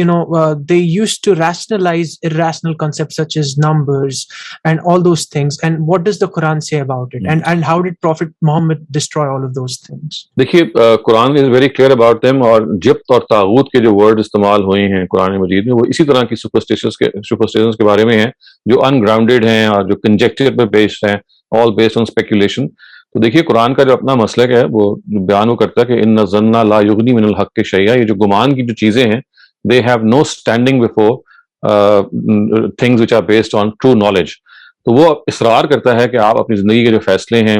وہ facts پر رکھیں، اور knowledge جو ہے وہ fact پر based ہوتی ہے. البتہ جو کنجیکچر ہے یا سپرسٹیشنز کہنا چاہیے وہ کنجیکچر پر بیسڈ ہے، they are not based on facts. So when you start deciding your life motives or life decisions on the basis of conjecture, they're going to lead you nowhere. And also یہ کہا گیا ہے کہ یہ جو superstitions ہوتی ہیں انسان کو شرک کی طرف بھی لے جاتی ہیں، because ایک جلی فارم ہے، یعنی خفی ہوتا ہے، ایک جلی ہوتا ہے. خفی کا مطلب ہے a very subtle form، کہ جس کے اندر آپ اصل میں بجائے اس کے خدا کے ذریعے سے وہ سمجھیں کہ وہ چینج آ رہا ہے یا آپ کو خدا سے مدد مانگ کے اس چیز کو حاصل کرنا ہے، سپرسٹیشنز پھر آپ کو بہت ساری ایسی چیزوں کی طرف لے جاتی ہیں جو جن کے پاس وہ پاور تو ہوتی نہیں ہے, لیکن وہ they pose as if they have it those powers, and in fact they are offering themselves in place of God. تو اس وجہ سے یہ قرآن مجید بھی اور نبی صلی اللہ علیہ وسلم کے ہاں جو رویہ ہمیں ملتا ہے وہ یہ ہے کہ it has to be fact based, اور قرآن شرک کے بارے میں کہتا ہی ہے یہ ایک فیکچوئل چیز ہے ہی نہیں, یہ ہوا میں چیز ہے, افطرا ہے یہ. تو یہ سب سے بڑا سپرسٹیشن ہے, کیونکہ اللہ تعالیٰ نے اگر کوئی اپنا پارٹنر بنایا ہوتا تو خود اللہ تعالیٰ انفارم کرتے ہی, تو آپ نے کنجیکچر کر کے ایک فیصلہ کر لیا ہے. اور نجومیوں کے بارے میں, پامس کے بارے میں, یہ عرب میں موجود تھی بہت کہانت سے کہتے ہیں, اور حضرت سلیمان کے زمانے میں اس سے کہیں پہلے, یعنی نبی صلی اللہ علیہ وسلم کے زمانے سے کہیں پہلے یہ موجود تھی. تو اس کو روکا گیا ہے شدید, اور کہا گیا ہے کہ this is not the right way to base your life decisions on. بہت شکریہ. ایک ہمارا لکھا ہوا سوال ہے, وہ ہے کہ دو لفظ ہیں, احسن الخالقین اور احسن Raziqeen. Does it mean there are many creators with Allah? نہیں, یہ عربی زبان کا اسلوب ہوتا ہے جس میں اصل میں یہ نہیں کہا جاتا کہ بہت ساروں میں سے یہ بہتر ہیں, بلکہ جب یہ اس طرح سے آتا ہے اس کا مطلب ہے he is the best, he is the only one and he is the best, یعنی one and only and the best کا مفہوم میں آ جاتا ہے. کیونکہ یہ عربی زبان میں یہ جب اس طرح سے پلورل آ رہا ہوتا ہے تو اس کا یہ مطلب نہیں ہوتا کہ they are many and he is among those many he is the best. نہیں, یہ مقابلے سے مجرد ہو کے آیا. مقابلے کا کیا مطلب ہے؟ Without any existence of others. یہ it is just something which tells us کہ بھئی he is the best, he is one and only سے کہہ سکتے ہیں. بہت شکریہ سر. اگلا سوال ہے احمد بٹو صاحب کا. احمد صاحب اپنا سوال کیجیے. السلام علیکم سر. جی وعلیکم السلام. میرا سوال غامدی صاحب کے بیان کی تفسیر سے تھا. انہوں نے جو ضمیر کی خیانت کے متعلق جو ہے نا ایک نوٹ لکھا ہے سورۃ البقرہ میں, کہ اس میں کہ تم اپنے آپ سے جو خیانت کر رہے تھے, جو بیویوں کے متعلق جو آیت ہے, انہوں نے کہا کہ اگر جب تک شریعت نہ آئے تو جو انسان کا گمان ہوتا ہے اس کے مطابق اگر وہ جائے تو وہ بھی جو ہے اپنے اس کی خلاف ورزی کرے گا ضمیر کی. لیکن اس وقت کچھ چیزیں ایسی جو شریعت میں مطلب ایسا ہمیں پتہ نہیں. فار ایگزامپل شفاعت کا ٹاپک لے لیں, ہر کسی کا اپنا اپنا نظریہ ہے. ایسا پروپر جو ہے کوئی چیز مطلب اس کا فیصلہ کون کرے گا؟ برہان تو قرآن ہی ہے. تو پھر جو چیز شریعت میں اس وقت انوالو نہیں ہے, پھر اپنی چیز سے ہمارا نفس کا یہ چیز صحیح ہے, کوئی کہ غلط ہے, تو اس کی ضمیر کی خیانت کا متعلق کون فیصلہ کرے گا؟ کیونکہ اگر وہ ہم خیانت کریں تو ویسے گناہ میں بھی آ سکتی ہے. تو اس کے متعلق یہ اس کہاں سے ہمیں رہنمائی مل سکتی ہے؟ دیکھیں, یہ دو الگ باتیں ہیں. وہ جو انہوں نے سورہ بقرہ میں لکھا ہے, جو مباشرت کے جو ہے سورہ اعتکاف کے جو احکام ہے اس کے تحت, وہاں تو ایک حکم موجود نہیں تھا, اور لوگوں نے اپنے گمان سے ایک چیز کو فرض کر لیا اور اپنی ہی بات کو جو فرض کیا اس کے خلاف چلے گئے. تو اللہ تعالیٰ نے کہا کہ جس چیز کو آپ سمجھتے تھے صحیح, اگرچہ میں نے بھی اس کے بارے میں کوئی حکم نازل نہیں کیا تھا, اس کی بھی آپ کو خلاف ورزی نہیں کرنی چاہیے. یہ ایک الگ چیز ہے. یہ شفاعت کے جو آپ نے مثال دی ہے, اس کے بارے میں تو کلیئرلی قرآن اس کو ڈسکس کرتا ہے, یعنی قرآن اس کے بارے میں گفتگو کرتا ہے اور یہ بتاتا ہے اس کے بارے میں اس کے کیا احکام ہیں. اس وجہ سے دیکھیں, یہاں آپ کا رویہ یہ ہونا چاہیے کہ اس سلسلے میں جو مختلف لوگ توجیحات بیان کر رہے ہیں, ان میں سے جو دلائل ہیں قرآن مجید کو سمجھنے کے, ان کو پہ آپ غور کیجئے. جس دلیل کو آپ مضبوط سمجھیں آپ اس پہ اختیار کر لیجئے. تو یہ دو الگ باتیں ہیں. یعنی وہاں تو اصل میں حکم نازل ہی نہیں ہوا تھا, لوگ قیاس کر رہے تھے, اور قیاس کرنے کے بعد اپنے قیاس کے خلاف عمل کر رہے تھے, تو اللہ تعالیٰ نے ان کو ڈانٹا. یہاں تو حکم ہمارے سامنے موجود ہے. قرآن شفاعت کو ڈیٹیل میں ڈسکس کرتا ہے. تو اب آپ ان شفاعت کی آیتوں کو سادہ طریقے سے خود پڑھیے. جہاں اختلاف ہو رہا ہے وہاں obviously جو دلائل جو دونوں طرف سے دیے جا رہے ہیں, ان میں سے دلائل کا آپ کو موازنہ کرنا چاہیے. بالکل سر. شفاعت کے علاوہ بھی اگر دیکھیں, شفاعت کا میں نے پڑھا میزان میں غامدی صاحب کا, وہ بھی اس میں بالکل انہوں نے کلیئر بات کی ہے. لیکن کچھ ایسی چیزیں ہیں چھوٹی چھوٹی جو اکثر رہ جاتی ہیں دین کے معاملے میں شفاعت کے علاوہ, تو اس میں بھی انسان اپنی فطرت کو ہی فالو کرے گا. نہیں, آپ مثال دیجئے. مثال میں لے لیتا ہوں, میں دینا چاہتا ہوں ماسٹربیشن اگر لے لیں, اس میں لوگوں کے کافی جو ہے نا اختلافات ہیں. کوئی کہتے ہیں یہ بالکل کہتے ہیں حرام ہے, اگر کسی چیز میں کہتے ہیں, اگر مدودی صاحب نے بھی لکھا یہ حرام, مطلب اس سینس میں نہیں آتا. دیکھیے نا, یہ آپ نے تو کافی جی آپ نے نتیجہ بیان کیا نا, تو دونوں فریق جو جائز قرار دیتے ہیں ناجائز قرار دیتے ہیں, وہ کوئی استدلال کرتے ہوں گے نا. تو آپ کو تو اصل میں استدلال دیکھنا ہے, آپ کو نتیجہ نہیں دیکھنا. یہ نہیں دیکھنا کہ بھئی ایک نے جائز کہہ دیا تو دوسرے نے ناجائز کہہ دیا, وہ تو ہوگا. آپ یہ دیکھیں کہ جائز جس نے کہا ہے اس کے پاس دلائل کیا ہے, اس کی ریزننگ کیا ہے. جس نے ناجائز کہا ہے اس کے پاس ریزننگ کیا ہے. دونوں کی ریزننگ میں سے کس کی زیادہ ریزننگ مضبوط ہے. تو آپ کو تو دلائل سٹڈی کر کے فیصلہ کرنا ہے. اگلا سوال ہے عبد الرحمان, پلیز اپنا سوال کیجیے. السلام علیکم سر. وعلیکم السلام. سر کوشچن میرا یہ ہے کہ جو سورہ البقرہ میں جو مطلب جس میں مطلب خواتین کی جو گواہی کے متعلق بات ہے، تو اس میں مطلب میں نے غامدی صاحب کو موقف ہی نہیں، میں نے مطلب پراپرلی پڑھا بھی ہے اور سنا بھی ہے۔ ایک مطلب کسی نے جو ہے یہ اس کے متعلق لکھا کہ جو پرانے علماء تھے ان کی کیا رائے تھی، تو اس میں صرف جو علی مالا کے یعنی جو مصنف تھے انہوں نے مطلب عورتوں کی گواہی کو ایکسیپٹ کیا، لیکن وہ بھی ان کے مطابق 8 عورتوں کی گواہی جو ہے لازم ہے۔ سر کیا آپ کے کوئی نالج میں اس طرح سے ہے کہ مطلب پرانے علماء یا کسی نے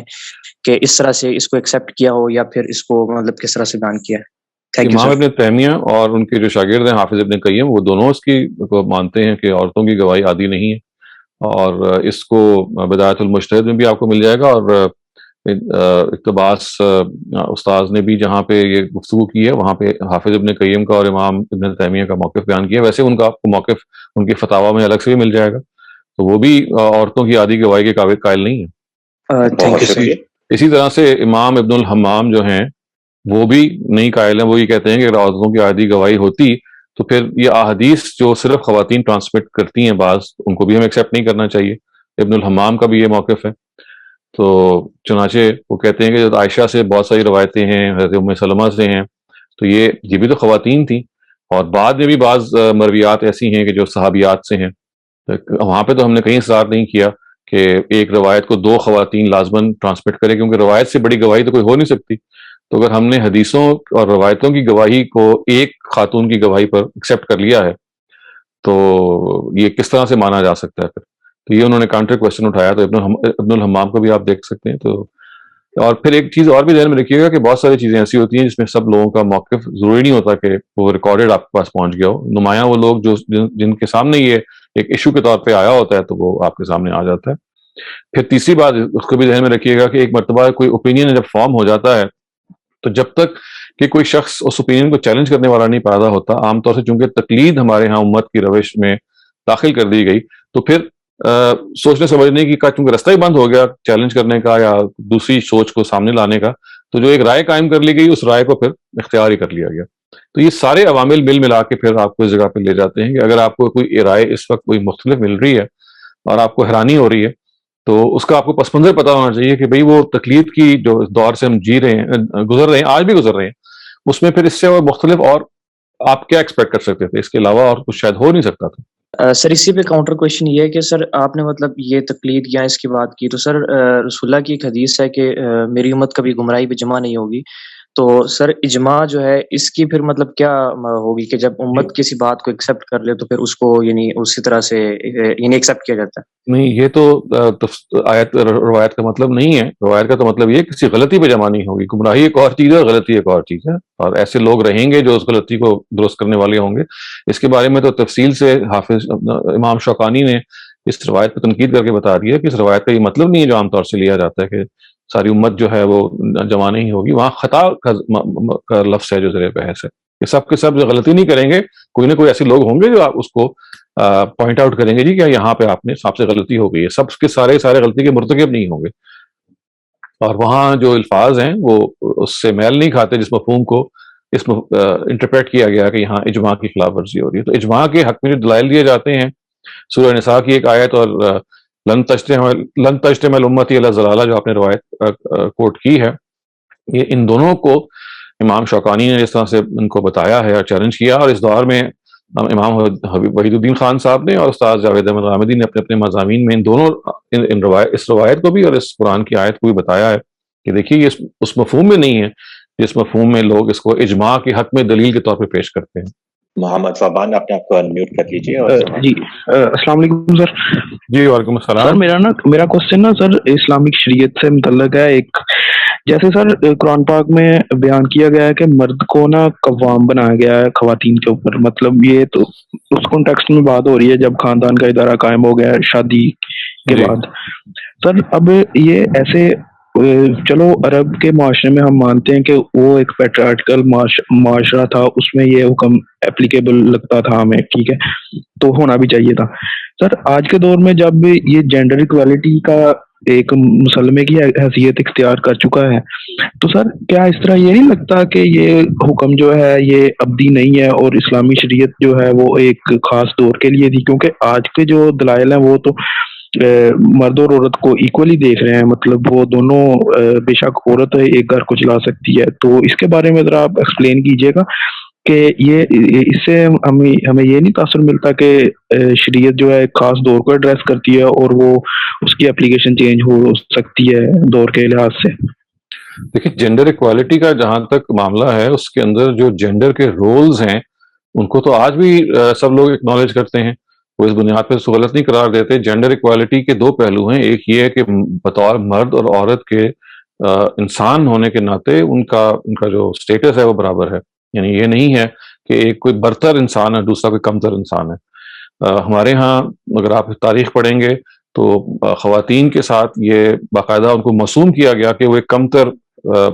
مخلوق ہیں. چنانچہ آپ یہ دیکھیے کہ تورات میں جو یہ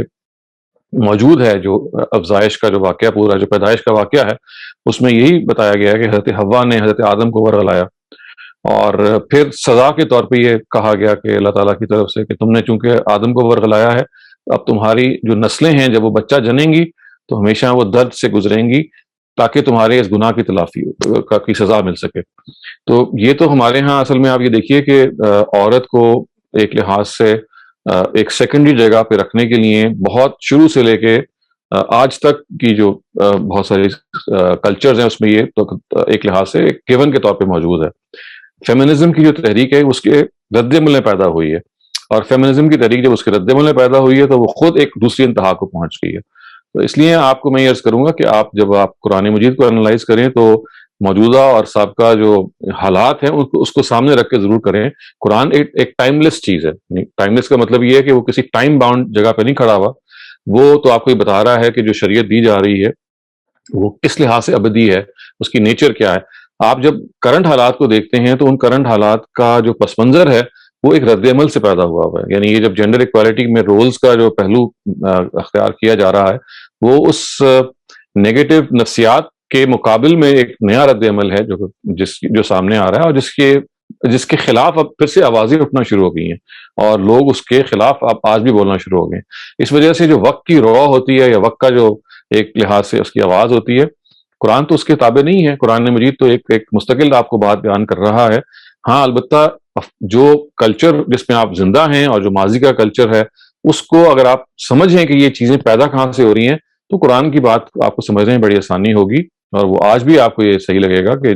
مرد کا جو ایک خاص رول جو قرآن نے اس کو دیا ہے وہ یہ ہے کہ وہ ہیڈ آف دا فیملی کے طور پہ یہ کام کرے گا، اور ہیڈ آف دا فیملی کے ہونے کے ناطے اس کے پاس کچھ رسپانسبلٹیز ہیں، اور جس رسپانسبلٹیز کو وہ پورا کرتا ہے تو ظاہر ہے اس کی بھی عزت ہوگی اور وہ پورا کرے گا. وہ نہیں کرتا تو وہ اس کی تعدیب کی جا سکتی ہے، اس کو سزا بھی مل سکتی ہے. اور اس کے رولز کے حوالے سے سر مطلب آپ کے کہنے کا یہ ہے کہ جو وہ قرآن پاک نے حکم دیا ہے وہ ایک ابدی حکم ہے اور وہ اس کانٹیکسٹ میں ہے کہ خاندان کا ادارہ بھی قائم رہے، کیونکہ یہ آج کے دور میں بھی ظاہری بات ہے خاندان کا ادارہ تو نہیں ختم ہو گیا، اس لیے وہ حکم ابدی ہے. اور باقی جو چیزیں جو جیسے میں نے جینڈر ایکوالٹی کی بات کی، یہ چیزیں ہمیں اس تناظر میں دیکھنی چاہیے کہ جینڈر ایکوالٹی ایکچوئل میں ہے کیا چیز. مطلب کہ اس نے یہی کیا ہے کہ عورت کو مطلب کہ مرد کے برابر کاروبار کے مواقع دے دیے ہیں، لیکن وہ اصل چیز ادھر اپنی جگہ پہ قائم ہے. یہی کہنے کا مطلب ہے نا. اصل چیز یہ ہے کہ جو خاندان کے ادارے کا تحفظ ہے وہ تو قرآن مجید نے دور اول سے کیا ہوا ہے، اور اس وقت کے جو موجودہ حالات پیدا ہو رہے ہیں وہ وقت کے اندر جو خواتین کے ساتھ ماضی میں ایک ظلم روا رکھا گیا ہے اس کے رد عمل کے طور پہ پیدا ہو گئے ہیں. اس پہ تو میں نے آپ سے عرض کیا نا کہ مذہبی طور پہ عورت کو سورس آف ایول سمجھا جاتا ہے، یعنی مذہبی طور پہ ایول ہے کیونکہ حضرت آدم کو اس نے ورغلایا. تو جب آپ کا مذہب یعنی جب ایک بہت بڑا مذہب کرسچینٹی کے اندر یہ خاتون کو سورس آف ایول سمجھ لیا جائے، یعنی یہ میں آج کے لوگوں کی بات نہیں کر رہا، بہت سارا ریویژن ہو گئی ہے، لیکن ایک لمبے عرصے تک یہ رہا ہے کہ شی از دا سورس آف ایول. تو پھر اس کے بعد تو دیکھیے نا ہر چیز کے اندر کبھی نہ کبھی تو وہ اس کو تبدیلی ہونی تھی اور اس میں ریاکشن پیدا ہونا تھا. سوری اسیر صاحب اپنا سوال کیجیے. جی سر میرا question relating to the topic جو ڈسکشن تھا پہلے سورہ انفال کا. سر اس میں سورہ محمد کا جو آپ نے ذکر کیا اس کے جو لاسٹ الفاظ ہیں سر اس آیت کے جس میں وہ فدیہ کی بات کی گئی، اس میں حتی تزال حرب او زارہا کے الفاظ ہیں سر، وہ سر اس کا پلیز کائنڈلی میننگ ایگزیکٹلی جو ہے وہ بتا دیجیے کیا ہے اس کا سر؟ نہیں، وہ اس کے ہے نا کہ یہاں تک کہ جو جنگ ہے وہ اپنے اوزار رکھ نہ دے، مطلب جنگ جب تک ختم نہ ہو جائے. سر میں اس لیے پوچھ رہا ہوں یہ کہ آیت کا جو اگر اس کو سٹارٹ سے پڑھیں گے سر اس میں وہ پہلے کہہ رہا ہے until you have completely defeated them. اگر آپ نے ایک بار ان کو کمپلیٹلی ڈیفیٹ کر دیا پھر اس کے بعد میں یو ہیو آپ آیت پوری پڑھیں نا تو اس کا ترجمہ کریں تو آپ کو واضح ہو جائے گا. سر آیت کا ترجمہ فَإِذَا لَقِيتُمُ الَّذِينَ كَفَرُوا فَضَرْبَ الرِّقَابِ، پہلی بات تو یہ ہے جب آپ کی مٹ بھیڑ ہو کافروں سے تو گردنیں ماریں. فَضَرْبَ الرِّقَابِ حَتَّى أَسْخَنْتُمُوهُمْ فَشُدُّوا الْوَثَاقَ، یہی ہے نا،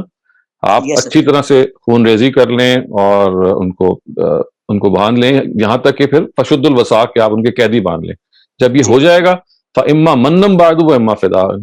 پھر یا آپ ان کو فدیہ دے کے رہا کر لیں یا اس کے بغیر رہا کر لیں. حَتَّى تَضَعَ الْحَرْبُ أَوْزَارَهَا، یہاں تک کہ جنگ جو ہے وہ اپنے اوزار جو ہے وہ ڈھا نہ دے، مطلب ہے کہ جنگ ختم نہ ہو جائے. یعنی یہ تو اصل میں صرف یہ بتایا جا رہا ہے کہ جب بالکل ایک معاملہ اس جگہ پہ پہنچ جائے کہ now they have been totally defeated and only then this should happen. تو یہ پوری آیت کو آپ شروع سے پڑھیں گے تو بالکل واضح ہو جائے گا. جی بہت شکریہ. اگلا سوال ہے فاروق قادری صاحب کا. فاروق صاحب اپنا سوال کیجیے پلیز. السلام علیکم ڈاکٹر صاحب. وعلیکم السلام. فرسٹ آف آل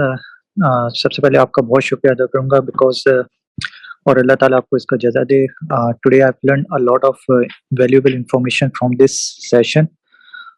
میرا question it's from today's topic جس میں جو فرسٹ پوائنٹ آف ویو تھا مفتی محمد شفیع صاحب کا، اور اس میں آپ نے ایک حدیث کوٹ کی تھی کہ there is an option provided from اللہ تعالیٰ کہ آئدر کہ آپ فدیہ لے کے ان کو چھوڑ دیں اور otherwise you can execute them. تو میرا سوال یہ ہے کہ جب کہ یہ آپشن اللہ تعالیٰ نے ہی دیے ہیں اور ان میں سے اگر صحابہ کرام نے کوئی ایک آپشن سلیکٹ کیا تھا تو اٹ شوڈنٹ بی، مطلب اس میں اللہ تعالیٰ کی ناراضگی کا کیا سوال پیدا ہوتا ہے because it's both from the اللہ تعالیٰ. تو یہی تنقید جو ہے جو کی گئی ہے کہ یعنی اس سے زیادہ اہم بات تو وہ ہے ابھی ہم ڈسکس کر رہے تھے، یہ تو ہے نا جو روایت وہ بیان کرتی ہے کہ جبریل آئے اور انہوں نے نبی صلی اللہ علیہ وسلم سے کہا کہ آپ صحابہ کو یہ دو آپشن دیں. اس سے پہلے تو قرآن ہی آپشن دے چکا ہوا تھا، قرآن ہی کہہ چکا ہوا تھا کہ فَإِمَّا مَنًّا بَعْدُ، آپ جو آپ کے پاس قیدی آ چکے ہیں ان کو آپ رہا بھی کر سکتے ہیں فدیہ کے ساتھ اور فدیہ کے بغیر بھی. تو یہ تو قرآن وہ آپشن آلریڈی دے چکا ہوا تھا. تو یہ تو اصل میں وہ تنقید ہے جو اس نقطہ نظر پہ کی جاتی ہے اور جو فلائی اسکالرز نے کی ہے. تو اس وجہ سے اس کے تو مخاطب وہی لوگ بنتے ہیں نا کہ جو اصل میں دوسری رائے کے حامی ہیں. ان کو ہم یہی کہیں گے جی کہ اگر آپ اس بات کو مانتے ہیں تو نہ یہ روایت اس کے مطابق ہے اور نہ قرآن کی آیتیں اس کے مطابق ہیں، کیونکہ قرآن اور روایتیں دونوں آپشن دے رہی ہیں. Okay, thank you. بہت شکریہ. سادہ محترم، آج کی نشست میں ایک سوال ختم ہو گئے. اللہ آپ کو خوش رکھے. ہمارے دوستوں کو بھی یہ احساس ہو کہ ہم اس سے بہت کچھ سیکھ رہے ہیں اور انشاءاللہ سیکھتے رہیں گے. جی بہت بہت شکریہ. انشاءاللہ آئندہ ہفتے پھر حاضر ہوں گے. اللہ حافظ.